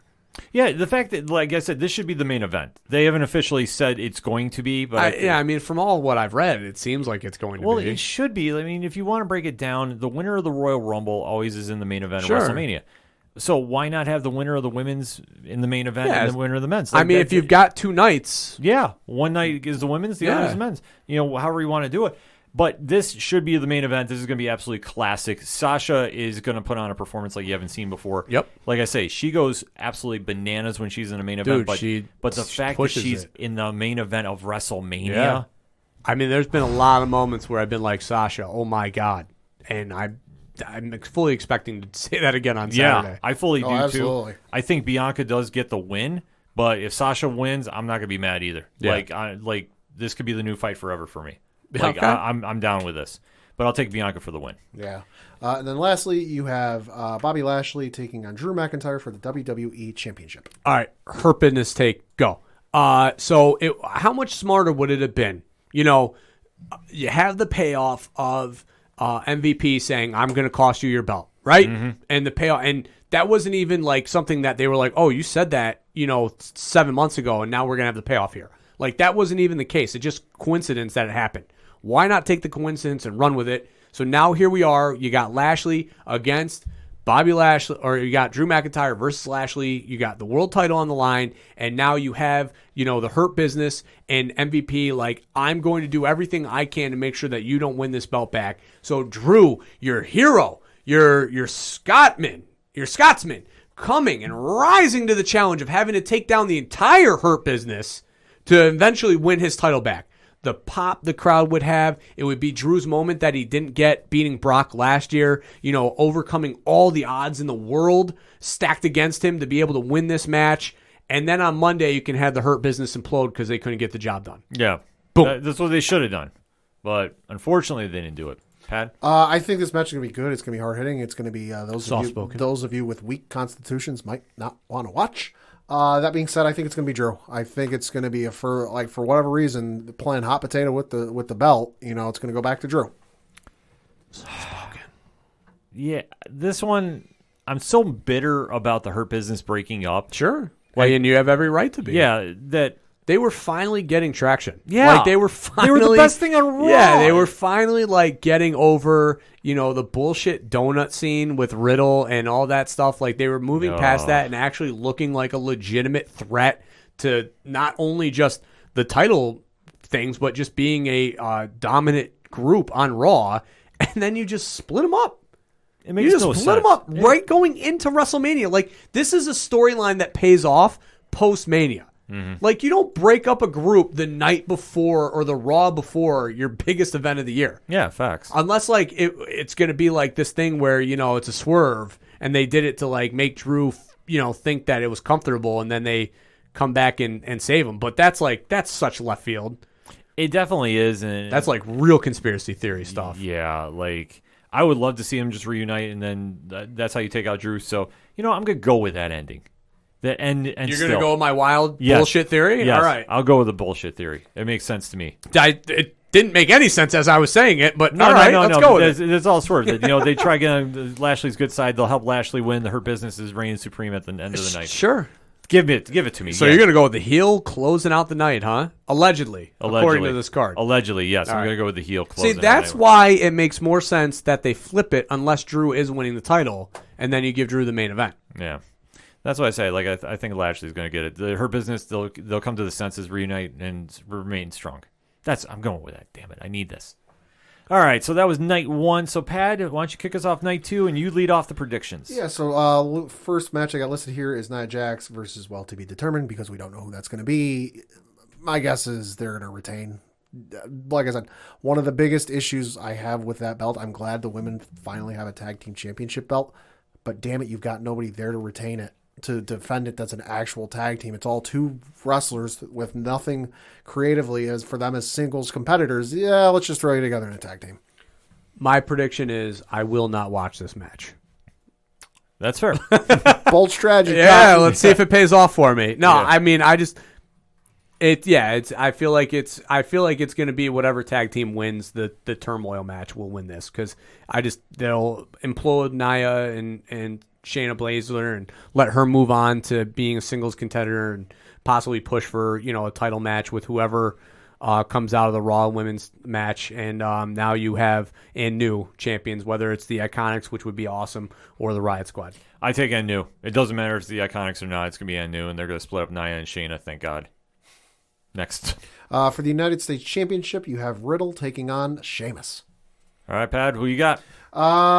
Sheamus. Riddle, I just don't care for, even with the new stupid CGI birds flying out. That was okay. So that really happened. I didn't catch Raw when that. Oh yeah, that was real. No, well, real in that it's CGI. Oh Jesus! Like actual birds don't come out when he kicks his flip flops off, but no, CGI birds fly. Right? Out. No, I thought like somebody did on the internet, like over his entrance. No, I watched. So we flipped on Raw late Monday night. And it just so happened to be when Riddle was coming out, and Aaron was like, "Oh, isn't that the guy that Finn likes, the bro guy?" And I was like, "Yeah, it is." And then he kicked the flip flops off, and the birds came on. Click. I turned it off immediately post that. So as far as I got Riddle, I give him his WrestleMania moment. Sheamus has had enough. He doesn't need another WrestleMania win. I'm going to say Sheamus, and it's faster than when he beat D-Bry. You know what? I don't even care about this match because I can't. Like the Riddle Stoner gimmick is just, it's played out, bro. Like it's just gone to such a point that I just don't even care. And Sheamus, like I'm gonna take Sheamus just on principle that I just can't stand that gimmick and the flying birds. So we'll go with that. But honestly, I don't even care. Yeah. Next up is possibly the match we've waited a long time to see. Holy shit! At WrestleMania, Kevin Owens, Sami Zayn. Fight forever. Can we make this fight forever? Can we make this like a 90-minute Iron Man match? Just like don't stop fighting. I don't care who wins this. The fans win. Like I genuinely don't care if Kevin wins. I don't care if Sami wins. The fans win because these two have fought each other in for so long over there. So many different companies and venues and in front of 5 people, in front of 55 people. They've done it everywhere. Sami probably knows Kevin better than his own wife does. Just as many times as they've fought over the years and in the various promotions and various belts and matches and this and that like they can get real creative with this. The only thing that's certain in this match is if you've seen the drone footage of the WrestleMania set being built, there is a pirate ship being built. Kevin is jumping off that goddamn thing. That's the only thing I'm certain of. The only thing that bums me about this match is the inclusion of the Paul brothers. I don't even care about that. Yeah. It disappoints me in a way that because I want this match. I want to focus on Sami Zayn and Kevin Owens. That's what I want to focus on. I don't want any schmaz. I don't want any Pauls getting involved. I want them separate from the ring and just maybe walk Sami out and let him go. and you guys get away, because I want to be able to focus on these two whose careers have literally been destined for this moment. I mean, they've trained together, they've been friends together, they've traveled together, they've tag teamed together, they've fought each other, they've told so many stories over so much time that the only two people that I could think that would come close to the type of level of match would be CM Punk and Chris Hero. A level of times that the opponents have faced each other. So the fact that this is happening on a WrestleMania stage is a gift to all those people that grew up in those mid-early 2000s of ROH that saw El Generico face Kevin Owens and and on all the stages. This is your gift for all those years of watching that. You're welcome. I didn't give it to you, but you're welcome. I was just hoping a ladder was involved. I would have wished for something. Yeah, I mean, but fuck it. I don't even need it. Just let these two. I honestly hope that they do something where they do a little, tidbit, a little hat nod to, some of their indie moments, some of their ROH moments, as like a way of like, hey, you've seen us through the years. Like, here's a little moment from one of our matches, like how Punk used to create, like on the road tours, like he used to do like a lot of Macho Man matches in his spots. Like he literally did the WrestleMania 3 Warrior versus Randy Savage match with Kofi on one of the tours. Like, so obviously, but this being different, like I would have loved to then pull like, fucking ROH 01, a moment from that match that like fans would be like, they've done that spot before. That would be cool. Give me a brain buster. Give me a package pile driver. Yeah. Also, don't get hurt. Yeah. Yeah. Well, obviously, but fight forever. Yeah. We all win. I hope this opens the show. This should open night one. It should. They should have opened night one with us. You could possibly blow the crowd out with the first match. That's what I'm saying. Because I mean, you think about the fact that I've heard a lot of the rumors is they're expecting a very anxious crowd. A lot of potential like Raw, post-Raw type crowd, like a lot of Europeans. This crowd might rival the Raw after Mania crowd from when it was in New York. Yeah, this is the one that was in attendance for that one. Yeah, I mean, like this, you're going to get winner. Thank you. You're going to get a lot of moments, and I mean, this starting the night off on night one would literally be what the crowd would absolutely just mark for. I was hoping that it was going to be on night one, but if they're not, like, listen, you put this anywhere near the main events on night two, you're going to bury the main events because these two are going to steal the weekend. Especially, I mean, given the fact of what the main event potentially is. Yeah. So they'd be smart to book this in the beginning, and who wins, we all win, because this is going to be an amazing match, bar none. This is your lock of the weekend. Oh yeah. Next up, for the Intercontinental Championship, you have Bucky taking on Apollo Crews in a Nigerian drum fight. Now, what exactly a Nigerian drum fight is, nobody's quite sure. Apollo did say, quote, in a video that was posted to the WWE YouTube channel where he was calling out Big E for this challenge, quote, "No rules, no limitations, just a beating so loud it sounds like a drum." Close quote. So it clearly sounds like some sort of no disqualifications match. But whether there will be an actual drum involved, I would imagine so. Otherwise, why would you call it a Nigerian drum fight? But we'll see. This match, I will tell you what. I think it's going to be Apollo's night. Yeah. I think he wins no matter what. This sounds like a last man standing match to me. Could be. So that's where I'm going to kind of go with the ideas until we actually see what the rules are day of show. But this is Apollo's night to do it. He's been amazing as a heel. If you haven't seen SmackDown, he has been amazing. This match, I think Big E, and it's cool to see Apollo get a moment because it's absolutely. It's I mean, for God, 9 months, you could have put Apollo Crews on a milk carton. Nobody knew where he was. I don't think Apollo knew where he was. Right? So I mean, it'll be awesome to see Apollo get some shine. I think that's the biggest takeaway that I have from this WrestleMania is when you look at the card and you look at some of the people that are getting moments, it's a lot of new faces. Yeah. And I think that's awesome. The fact that for years now, they've really hung their hat on, Goldberg coming back or Brock Lesnar coming back or Cena, so, and Taker, so like if, for you people that sit home and bitch and complain about, WWE not creating new stars, you look at this WrestleMania and there's a lot of fresh faces that if you don't watch this match, your next pay-per-view will have Bill Goldberg or fill in the blank as your main event. So this is your moment to shine. You want new stars to be built? You purchase the Peacock Network and you watch this match. I'll say, or watch this event. For night 2, especially because that's the one freshest in my mind, or the matches I'm reading potentially for night 2.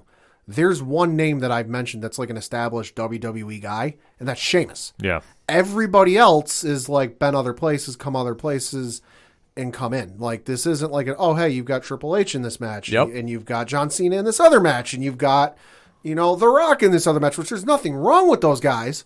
Don't get me wrong, but like, this isn't like, your cookie cutter WrestleMania. Like, you say you support Cesaro, get posting on social media, tag the fact that you're watching that Cesaro match. Tag the fact that Bianca Belair is doing an amazing job. Because these are the people that if you want to see them post WrestleMania and continue to shine and let WWE put some gas behind them on the rocket ship, this is the moment for you. This is you. Yeah. You could take, you fans, you could take over this WrestleMania. Yeah. But you got to do it smart and you got to actually do it.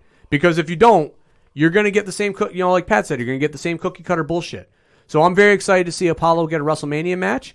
I don't think he'll win. I think Big E is no, never mind. I think Apollo's going to win because I think Big E is going to be destined for bigger and better things. Yeah, no, I think it's going to be Apollo just because he's got a rocket strapped to him. He's very hot going right now, and give him his moment. He's waited long enough.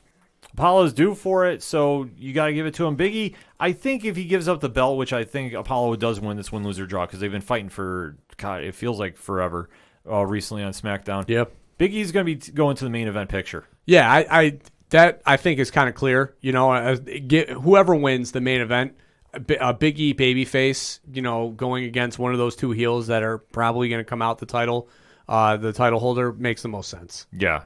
So this one, though, it should be a great match. I'm excited to see it because I think Apollo and Big E have really great chemistry, too. Yeah, so. No, they do.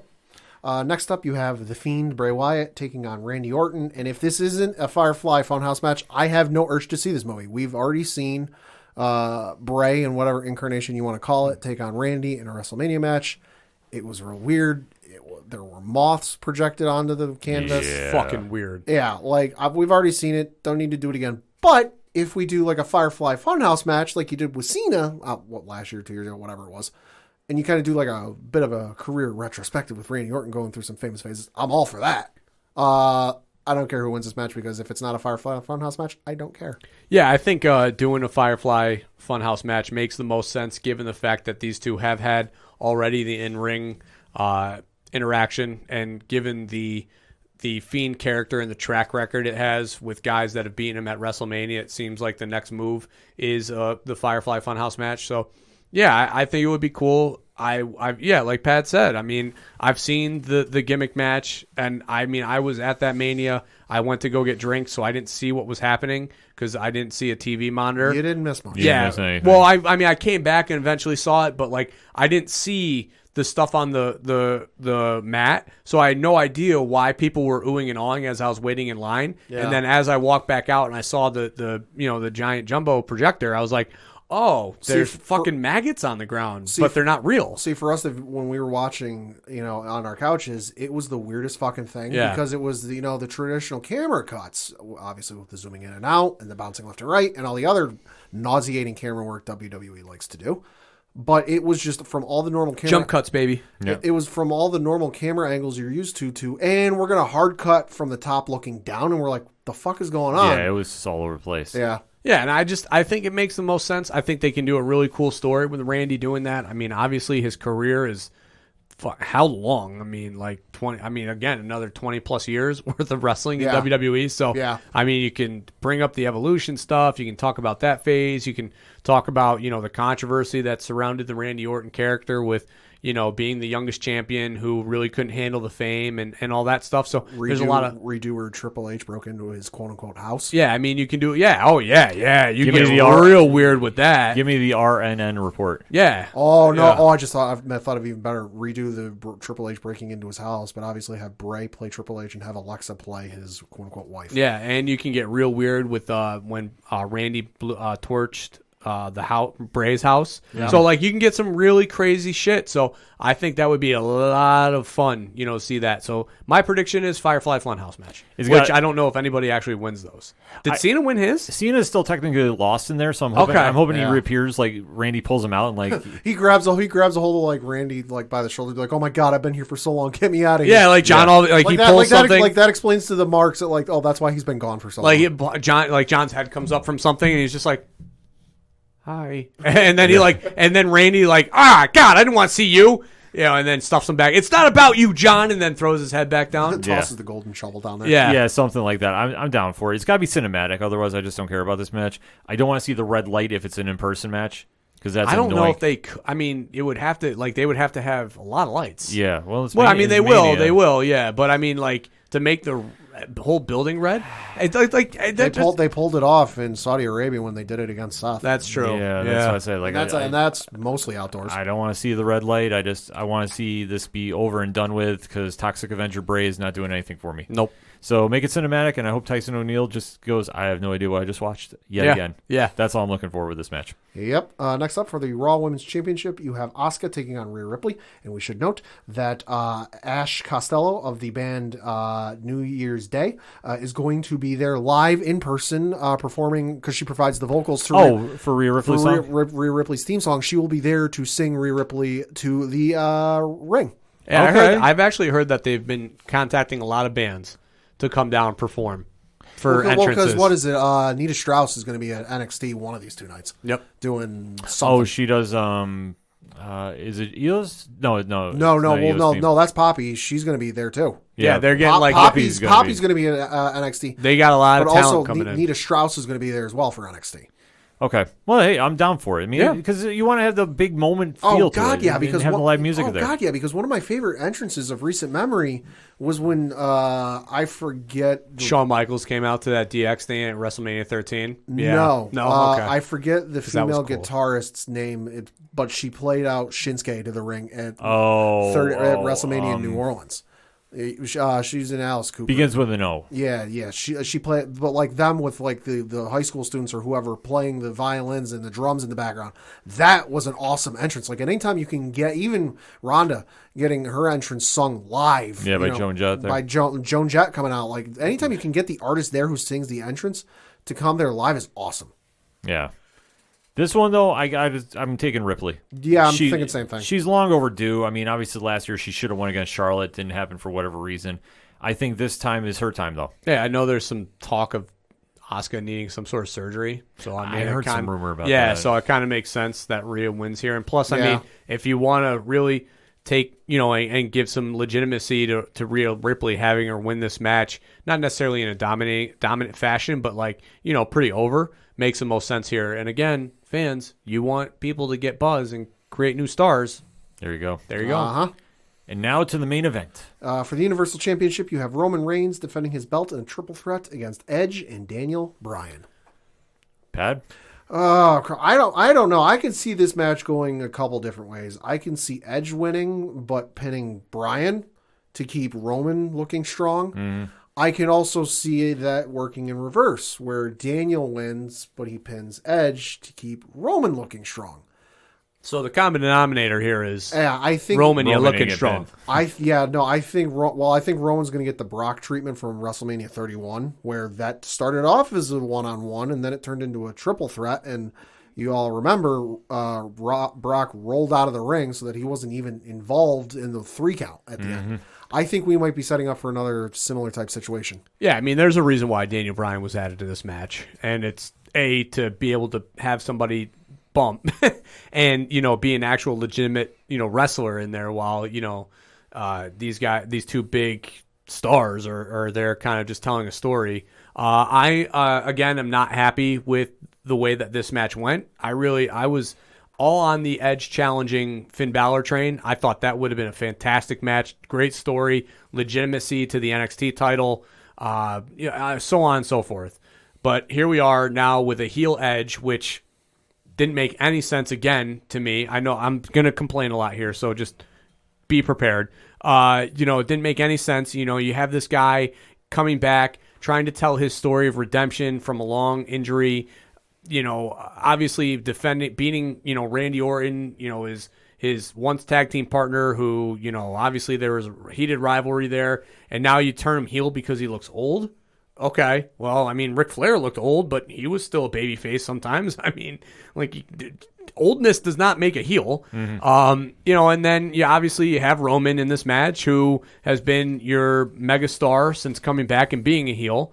Was the biggest move WWE's made, arguably, in the last 5 years. I mean, oh, yeah, no, it's facts about yeah. it. People have been asking for it and calling for it for years. Yeah, I mean, I know he was a heel with the Shield, but this is the first time outside of the Shield he is a heel, and that was a big move for the WWE to make because he had been their number one babyface for all that time after that. Yeah.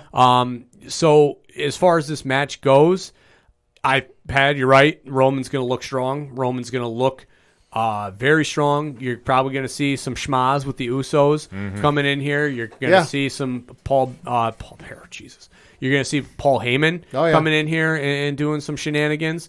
I think would not be surprised if the other Uso brother, who's been out with injury, makes an appearance. Yep, I think Daniel Bryan ends up taking the pin, and you can go one of two ways. Either you can go Roman or you can go Edge. I mean, either way, Big E's coming out being the number one contender post this. I love heel Roman. Heel Roman has been doing fantastic work. Up until a couple months ago, he was nigh unbeatable. But now you look at his last couple matches, Kevin Owens in the no DQ match or whatever the hell that was, looked a little human. There was a little chink in the old armor. It's been a great story. And it's been playing out. You've seen the dissension, his strength kind of go on, especially with that Daniel Bryan match. So then you get to his most recent match where it was against Daniel Bryan, where he tapped out. He can say otherwise for kayfabe and on the show, but let's face it, he tapped out. Yeah. He looks human. He doesn't look to be in presentation, doesn't look to be the unbeatable, unstoppable force that they built him up to at that point. So I think that just continues the story. It definitely does. I think Roman is not taking the pin here. I think that he is going to be on the outside looking in, and I'm going to call Daniel Bryan in the upset. All right. That I think that he's going to get the I'd belt. be all right with that. I think that they're going to go on, and it's going to be Daniel Bryan versus Edge for a while Roman is going to start a program with Big E. Okay. And then I think Roman Interesting. will yeah. We were discussing this on 3FM, like I said, a little bit, 607 TWS. And the more I'm thinking about it, I know Rich went a different direction, I believe. I don't think he took Daniel Bryan, but I'm going with Daniel Bryan because I just think that they put him in this match for a reason. I don't think it was done just to put him in. Yeah. Sure. Just for a bump, just for that. Yeah, it was for him to take a pin. Give him one more Mania moment. Like we said, he's got more miles behind him than he does ahead of him in terms of his in-ring career. Lord knows and who knows what could happen down the road, heaven forbid. Yeah. So give him one more moment. Yeah, and that's why I think it's his sign-off moment. Then I think he goes into part-time duty. And like I said, with Edge, I know it's a great Cinderella story to come back. I just don't know if he's going to get the belt right away. But that's me. But who knows? It's going to be a fun night either way. I also, while we've been discussing, I looked at the card for every WrestleMania ever. The Owen Hart Bret Hart match you were referring to took place at WrestleMania 10, and according to the Wikipedia page and ProFightDB.com, that was a singles match. There was no steel cage match. So the match taking place this weekend against Braun and Shane is the first steel cage match at WrestleMania since Hulk Hogan and King Kong Bundy way back in WrestleMania 2 on April 7th, 1986. Yo, he's right, because the Owen Hart Bret Hart match happened at SummerSlam 92. Yeah, so this is the first first steel cage match at WrestleMania since WrestleMania 2. That's what I say. Nobody gets the stats like Pat. That's wild because I could have swore that was a now Mania. Some people might be going, "Oh, Hell in a Cell, that's not a steel cage." It is, but it was SummerSlam 94. Dude, that's wild because I grew up with those Coliseum videos. Yeah. And one of them was the WrestleMania greatest matches. So I watched growing up that King Kong Bundy versus Hulk Hogan match so many times. Oh my God. I know the ins and outs of that match. Hulk Hogan up, him King Kong Bundy fighting to get to the door, him not getting there, Hogan climbing over the top rope, over the top of the cage faster and laying on his feet while King Kong Bundy just plops to the ground. Oh my God. I literally can, the entire match I can spew out. And that's the last time there was a steel cage match. Yep. Oh my God. It's That's crazy. nuts. I had to look up the specifics. But I just remember reading when they announced. Because it as a obviously steel there've cage been match. Hell in the Cells. Yeah, but that's not a steel cage match. Not a steel Yeah. cage. That's wild. Yeah, I remember reading. Damn, that. WWE, you've dropped the ball. Because steel cage matches, I mean, I know Hell in the Cell serves a purpose where nobody can get in, but like, steel cage matches are nothing but pure drama. It's got to be the solid blue. I want the throwback. Absolutely. You gotta do it right. Either Mick way. Foley, special guest referee. Well, no, nobody's going off the topic. Well, No, Shane it's might. a steel cage. It's a steel cage, not Hell in the Cell. Yeah, I was gonna say. But No, still- if anybody's a special guest thing for it, it's got to be Hogan. Yeah, well, he's already gonna be there. He's gonna be the co-host. Let me tell you something, brother. I mean, this is why I think that it's going to be gimmicked in some way, and it's going to be gimmicked in some way, and it's going to be him getting thrown out. But that's the other night. Yeah. Either way, we're going to have to watch and see what happens this weekend. 7 p.m. Eastern Standard Time, Saturday and Sunday on the Peacock Network. So make sure you are watching along with us. We'll definitely be doing some live tweeting during the event. So make sure to be following us at OD Parlay Hour. And all our Twitter accounts are right there in the bio. So if you want to get at Pat and Coach Duffy during the show, they'll definitely be talking a little bit on Twitter as well. But definitely hit us up on the hashtag ODPHpod. What is your thoughts going into WrestleMania week and the big dance, the granddaddy of them all, happening this weekend? Let's chat, shall we? We're going to take a quick break. We'll be right back. Have you ever wondered what scotch will make your palate feel like it's just gone on a majestic journey through the Highlands? If LeBron will ever win another ring? Or if the Leafs will ever win another Stanley Cup? Mike, if they tune in to Scotch and Sports, they're going to find all that out and more. They're going to find out what's souring our scotch, what our next scotch on the shelf is, and our On the Rocks segment, where we debate two topics. You just met Mike. I'm Gertie. We got suds coming up, and we may be drinking scotch, but our biased opinions don't change no matter how much we've had, and we have quite a bit. We'll even answer viewer questions, so send them in, and if you don't like the answer, well, we'll just have to have another scotch, and we can still all be friends. We even talk a little, or a lot, of pop culture. Where else can you find hot takes on WandaVision, NFL analysis, and the fact that the Leafs will in fact win the Stanley Cup this year? Answer, Scotch and Sports. Time for the final segment on this edition of the ODPH podcast. What you got for those one-shots, Pad? Got a couple things to talk about. Sports baseball is officially back. The season is kicked off a little early. Gotta love the fact that the Red Sox are having their worst start since like 1946. Facts. Oh, gotta love it. Also, shout out to the Oakland Athletic fans for booing the absolute loving shit out of the Astros. My God, I loved every minute of it. Shout out to the folks who threw inflatable garbage cans onto the field. They were balloons in the shape of garbage cans. They threw 2 of them onto the field. Shout out to you, fine folks. Just wait till they get to New York. Yo. It's going to be something marvelous when that goes down. Early highlights, the 471-foot bomb Giancarlo Stanton hit the other night. Thing of beauty. Also, the home run Shohei Ohtani of the Angels hit the other night. Look up the video if you haven't seen it. That crack of the bat is something beautiful. My God. Yeah. It's good. It's great to see baseball back. Absolutely. Yankees got to get back in full swing, but, they always start a little slow in Still April. early, but I got to say, credit to the Yankees fans, the Bronx Bomber fans. Only 20% capacity at Yankee Stadium, so a sellout's like 10,000 and change. They did sell out a couple of the Blue Jays games to opening series. Don't think they've come close. I think last night's game with Baltimore, I believe, was like 9,000 something. Something like that. They're still wicked fucking loud. Oh, yeah. Listen, to get fans back at a live sporting event is going to be huge. Like, and the one person I saw online compared the crowd to like an indie wrestling crowd that, like, it's not very big in terms of like what you would think of like an actual like wrestling crowd size. Yeah. Or in a baseball stadium size, but they're still loud. Yeah, they're still loud. They're still going to bring it every night. Oh, so yeah. Let's go. Switching over to some entertainment news. Got some interesting 4K movies that are coming out here that are either out or will be coming out that might be worth you checking out. Some of these caught my eye. Oh, interesting. Caught my eye. You might want to check them out. Final Fantasy VII Advent Children is coming out in a 4K Ultra HD Blu-ray digital combo pack, so definitely check that out. Indiana Jones, as I mentioned before, is getting the 4-movie collection, 4K Ultra HD HD and digital coming out. Coming out on May 25th. Ken, I know you'll be interested in this one. Supernatural, the complete series. Bring it on. Blu-ray and digital, according to the article on wikipedia.com. Amazon's got it currently for $289.99. So it's a lot of footage, man. A lot of footage, but a lot of footage. It's the entire series. If you're a Saw fan, the original film is coming out on May 11th in 4K. 4K.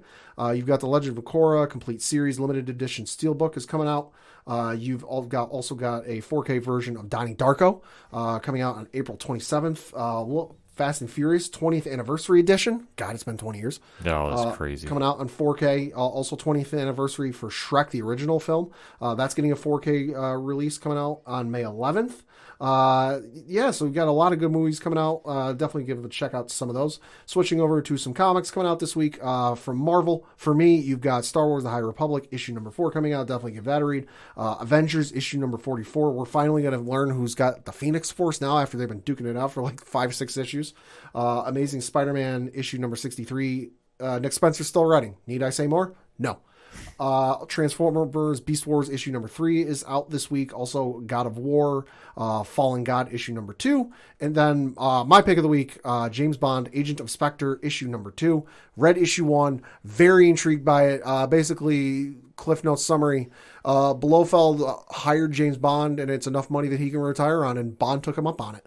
The description of it reads, James Bond is in the USA, but not as a part of Her Majesty's Secret Service. Shockingly, he's there as an agent of Spectre, sent to eliminate an upstart rival Spectre boss at the bidding of Ernst Blofeld himself. The leverage Blofeld has against Bond is a threat to the life of one of the few people in the world Bond can trust, but that friend may have the interests of Bond's target as the higher priority. Now it's very interesting stuff if you're a Bond fan. Yeah, definitely. Solid lineup at the shops this week. Yeah. Huge shout out. And definitely shout out our guy, Brian Wayne, Cheers Comics, too. I know he's posted his pull list this week. Insane, man. Crazy. Yeah. Coach, what you got for your bases? Well, I'll start with a little sports here, as it is Masters Week, baby. Somebody cue that piano. Yeah, you yawn all you want. I am nothing but excited. I have my, it's still on the NBC Sports Network app ready to fire up tomorrow and watch the tee-offs. I believe that there is an 8:10 is the earliest tee-off tomorrow. Very excited. Some early favorites to win the event is we got Dustin Johnson sitting 9-1. Jordan Spieth coming off his first victory since his last U.S. Open win in 2017 as a 10-1. Justin Thomas is 10-1, and Bryson DeChambeau 11-1. So those are just some of the betting odd favorites. Very excited for it. Can't wait. Big week ahead of me. Also, Conor McGregor and Dustin Poirier seem to be verbally official. There's no dotted line on the contracts necessarily. One of them signed. Yeah, so what you're saying is they're not Facebook official. I believe Conor signed, and Dustin clapped back with I'll meet you in the center of the octagon. So I don't necessarily know. I'm just saying, for all intents and purposes, all signs point is going to happen. Until Dana White says July 10th, this is the event, I will always err on the side of it looks like it's going to happen. So Dustin Poirier, Conor McGregor, July 10th. So that will be exciting. Is that going to be in Vegas? Do you know, top of the head? I don't. They haven't said venue yet. No, they haven't. But I want to say International Fight Week. But it's right around that time. Yeah. So it'll be interesting to see what they do. International Fight Week. Maybe they'll do it back in the Fight Island. They're touring right now. Having live events. Maybe they try and fill out one of the stadiums. Well, I was going to say they're going to be down in Florida 24th. Yep. Memories. April, yep. Yeah, April only 24th. a couple of weeks away, man. That's creeping up. Yep. Oh, it's real soon. So who knows where it will be. That wherever they're going to do, Conor probably wants to try and draw a gate. And, Poirier will also want that as well. So I would assume that this will be wherever they're allowing fans and allowing full venues. Would be my guess. Yeah, it would make sense, but if Vegas is going to be up and I think that's the only thing that might have not given an official place yet, because I think they're waiting to see. Obviously, it depends on COVID cases and such. And, they're going to go wherever they can get a crowd. Right. I think will be so they're going to hold their hand a little close to the vest here and see what they got. Yeah. In entertainment, since I dropped the ball on this the last 2 weeks.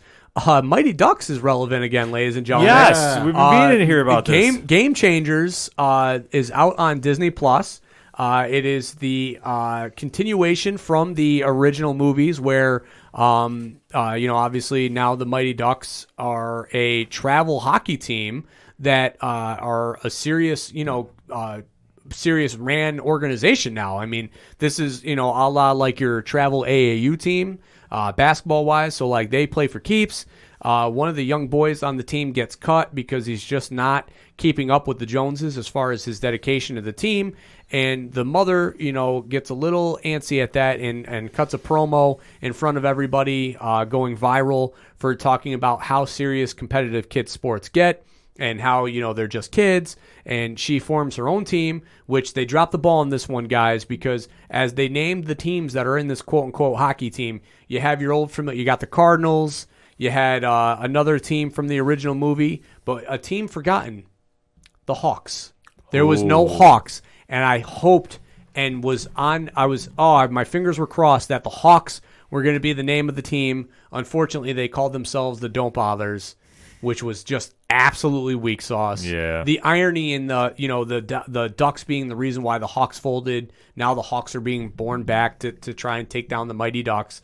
Would have been great. Story already written for you. We need that Cobra Kai finish. Drop the ball, whatever. But it's on episode 3. Gordon Bombay has been the only returning character from the originals to come back so far. Emilio Estevez, yep. So we'll see where that goes. Now he is a man who no longer loves hockey. We don't know the exact reason why he stopped loving hockey or kids, but he has nothing to do with this team other than he rents out the ice rink to them.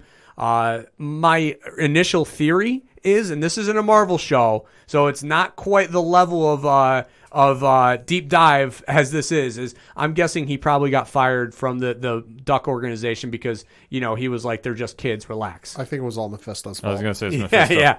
Or definitely. maybe it was Agatha all along. Yeah, so it's a pretty good show. It's definitely a family oriented show with a lot of the innuendo adult humor. So it's definitely worth a watch if you are a fan of the old Duck series. I would recommend it. Get past the Don't Bothers thing and just enjoy the show. It's been good so far. I'll say that one, and they got the John Stamos one coming out. They started advertising. Trailer just came out for that 2 days ago. Yeah. I sent it to so obviously my 11-year-old's in the weeds of things of youth sports. So she knows all about the travel scene, as she is a travel softball player. So she kind of knows the ins and outs of it. So she watches the show, and I sent her the trailer for the John Stamos basketball show. So we'll probably be catching that. And my Ducks were our jam back in the day. I saw D2 in theaters like 20 plus times when it was like $4 to go see a movie. So Ducks fly together. Ducks fly. Hey, Flying V, baby. And I just rewatched the movies, and unpopular take, might be controversial. D3 is the best one. Ooh. You stop that. Hot take. Stop that nonsense right now. The varsity team is a real villain in all of the movies. Is a real villain. Like, they actually struck fear in me as a youth. And when I rewatched the movie now, I was like, especially going through high school sports and having to play the varsity team in lacrosse, being on the JV team, I felt that pain that they felt being younger going against the big boys. So I get it. And I loved it. D3 is definitely the best movie. Hot take. Wow. Yep. I had that reaction with somebody else too. They're like, what a bad. I go, just go back and watch the movies. I know Mighty Ducks. I know the original is such just a classic. And it's a great story and everything. And then D2, Iceland. But like, Iceland doesn't strike fear in me the way that the varsity team does. Oh my God. Yep. I mean, you're entitled to your opinion. Stuffy11 on Twitter. Hey, I'm just saying, like, you really go back and watch them, and like, it's a really, I mean, the ants in the varsity team's bedroom while they're sleeping, that's a classic prank. It's something to definitely check out. The show, that is, not D3, but D3 is watchable. I will say, I'm not saying this is like Batman versus Superman anger. I'm saying, like, of all the movies where it's gone, that sequel that you're like, God, I wish you would have just stopped it too. They could have made a fourth. And I would have been all right with it. Ken, I got one for you. You can either watch D3 Mighty Ducks or Superman 4 Quest for Peace. You can only watch one of the two. D3. Ooh. Okay. Dude, yeah. Yeah, no, Superman. You know what's funny though? That's bad. Pad, you bring that up. I actually, growing up, Quest for Peace was my favorite movie as of the Superman films, and I'll tell you why. Because Solar Man struck fear in me as a child. I mean, I used to love the George Clooney Batman movie when I was a kid, too. Yeah. Because that was the first live-action Batman movie I saw as a kid. So as a kid, I loved it, but I grew up and was like, oh, this thing's a piece of shit. For me, it's the big thing is having a villain that strikes fear in me, also striking fear in our hero. And the Varsity Team did that to me as a kid, and Solar Man did that to me as a child. And that's just the way that I view my villains. They need to strike fear in me for me to be believing that it's that. But then, you watch Quest for Peace, and you're like, this is a dog shit movie. Yeah. Yeah. Dog shit. No, but I understand the time frame. Now that you put it that, I was like, dog shit. Yep. Dog shit movie. Yeah. I wish that it could have been better. Because Solar Man was sick. Solar Man was such a good bad guy. He had potential. Oh. How can they can't you bring him have in the comic? my voice. Yeah. Oh. Oh, my God. Great. Oh, Just close the curtains. Fantastic. Done. See you, Solar Man. Speaking of trailers. Yes. Loki trailer dropped. Oh, Yeah. also Batman Long Halloween trailer part 1 dropped. Yeah. I just got on my YouTube and saw that was up. Interesting, the fact that they're doing this, given the fact that Matt Reeves' soon-to-be Batman movie is based on the Long Halloween story. So I thought that was a little weird that they would let an animated movie come out doing the same story before the main movie, because the animated movies are always so good. Yeah, they are. The only thing even close to that, but it was in the reverse, was the Wonder Woman movie that came out a couple of years ago, where it featured a lot of elements from Wonder Woman's origin story that we just saw in the first movie. Yeah.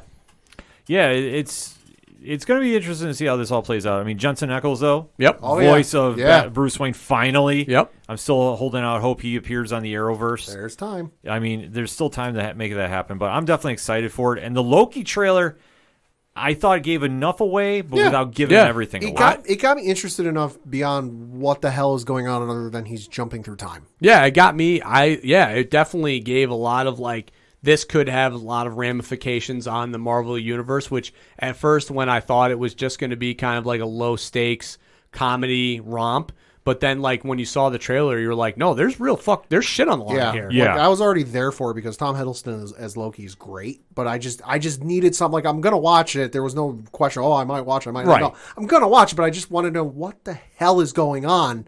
Now this trailer can give me a little there's some definite ramifications that they're doing with Loki's up against it and they've got to solve some problems. You took the Tesseract, it disappeared, which created a fracture in time. We got to fix it. Where the hell were you for the entirety of Endgame? Yeah, exactly. So just to see how this is all going to play out. And let's not sleep on Owen Wilson. Owen Wilson and the stash. Fuck yeah. I was there for that. I loved it. Wow. Yeah. Him, like I say, him and Hiddleston are going to be fantastic. The back and forth. I just need one wow from him in the show. Oh, you're getting that. That's like a given. That's in the contract. So obviously that series is going to be dropping June 11th. We'll be talking about it here on the ODPH. But like I said, first trailer is out right now. And to close with, there was another trailer that dropped that I don't know if you two gentlemen are familiar with, and that is Jupiter's Legacy. No. Now, this is a book that was done by Mark Millar and Frank Quitely. Okay. It's a very independent book, and it's the story of the world's first superheroes who received their powers in the 30s. And in present day, they're the Elder Guard, but their superpowered children are struggling to keep up with the legacy. So sure. This is straight off the Wikipedia. So, because I have not read this series a lot. I do know about it, but I'm not enough to really say. But the trailer is out for Netflix. It's going to be on May 7th. It's dropping. So Josh Duhamel is the lead of this series. Okay. All right. So if you're looking for something to check out, I definitely recommend checking out. I like the trailer for what I saw. I have not picked up the book. Like I said, it's been a while since I skimmed through it. So I'm not the expert on that. For you want more information on that, go shout out Simon and Lex over at the Wednesday Pull List. They're big about this book. But the trailer is out. Definitely go check it out and definitely let us know what you think about that. So that all being said, the music you heard on this edition of the ODPH is that of Brian Wolf and Fair City Fire. Now, Brian is doing his Patreon concerts on Wednesday, correct, Pat? Correct. Is he doing a wrestling-themed Patreon this week? I don't think so. We should talk him into that. No, maybe. I'm just going to throw that. There's him doing wrestling theme. But you find out about him on ODPHpodcast.com. So you swing on over to the music section there. You can check out everything going on with him. Shout at the Robots, Second Suitor, Tom Jolo, Yard Party, Floodlands, all the great music you hear on the show. Plus, you can swing over to the directory, which has organizational links supporting Black Lives Matter. Friend of the show, and all the amazing pod groups we're in. And definitely shout out to our friends over at 8122 Productions, Rich, Ron, Mike C, and hashtag Big Natty Cool. He is still on Twitter, Coach. Scary. Yes. And what's even scarier, Pat, are you ready? Uh-huh. Next week, because this is their third year anniversary. Yep. So definitely want to shout out those guys. 3 years of doing 3FN and all the amazing content in their neck of the woods. Amazing. Yeah. Next week is going to be a stream of a celebration of that, and they're going to be doing the live chip challenge. Is a paramedic? Oh, that's right. You were talking about that at one of the UFC fights. Is a paramedic going to be on standby? Because I know we said it on a previous episode, but I think it bears repeating. These chips were bought a while ago. They've been sitting there, and I know with some hot stuff, you need to eat it right away because it only gets hotter with time. Yeah, this shit ages. Yeah. Like, I don't know if the one chip challenge or the one chip falls under that category, but I'm willing to bet it does. Yeah. Have some milk.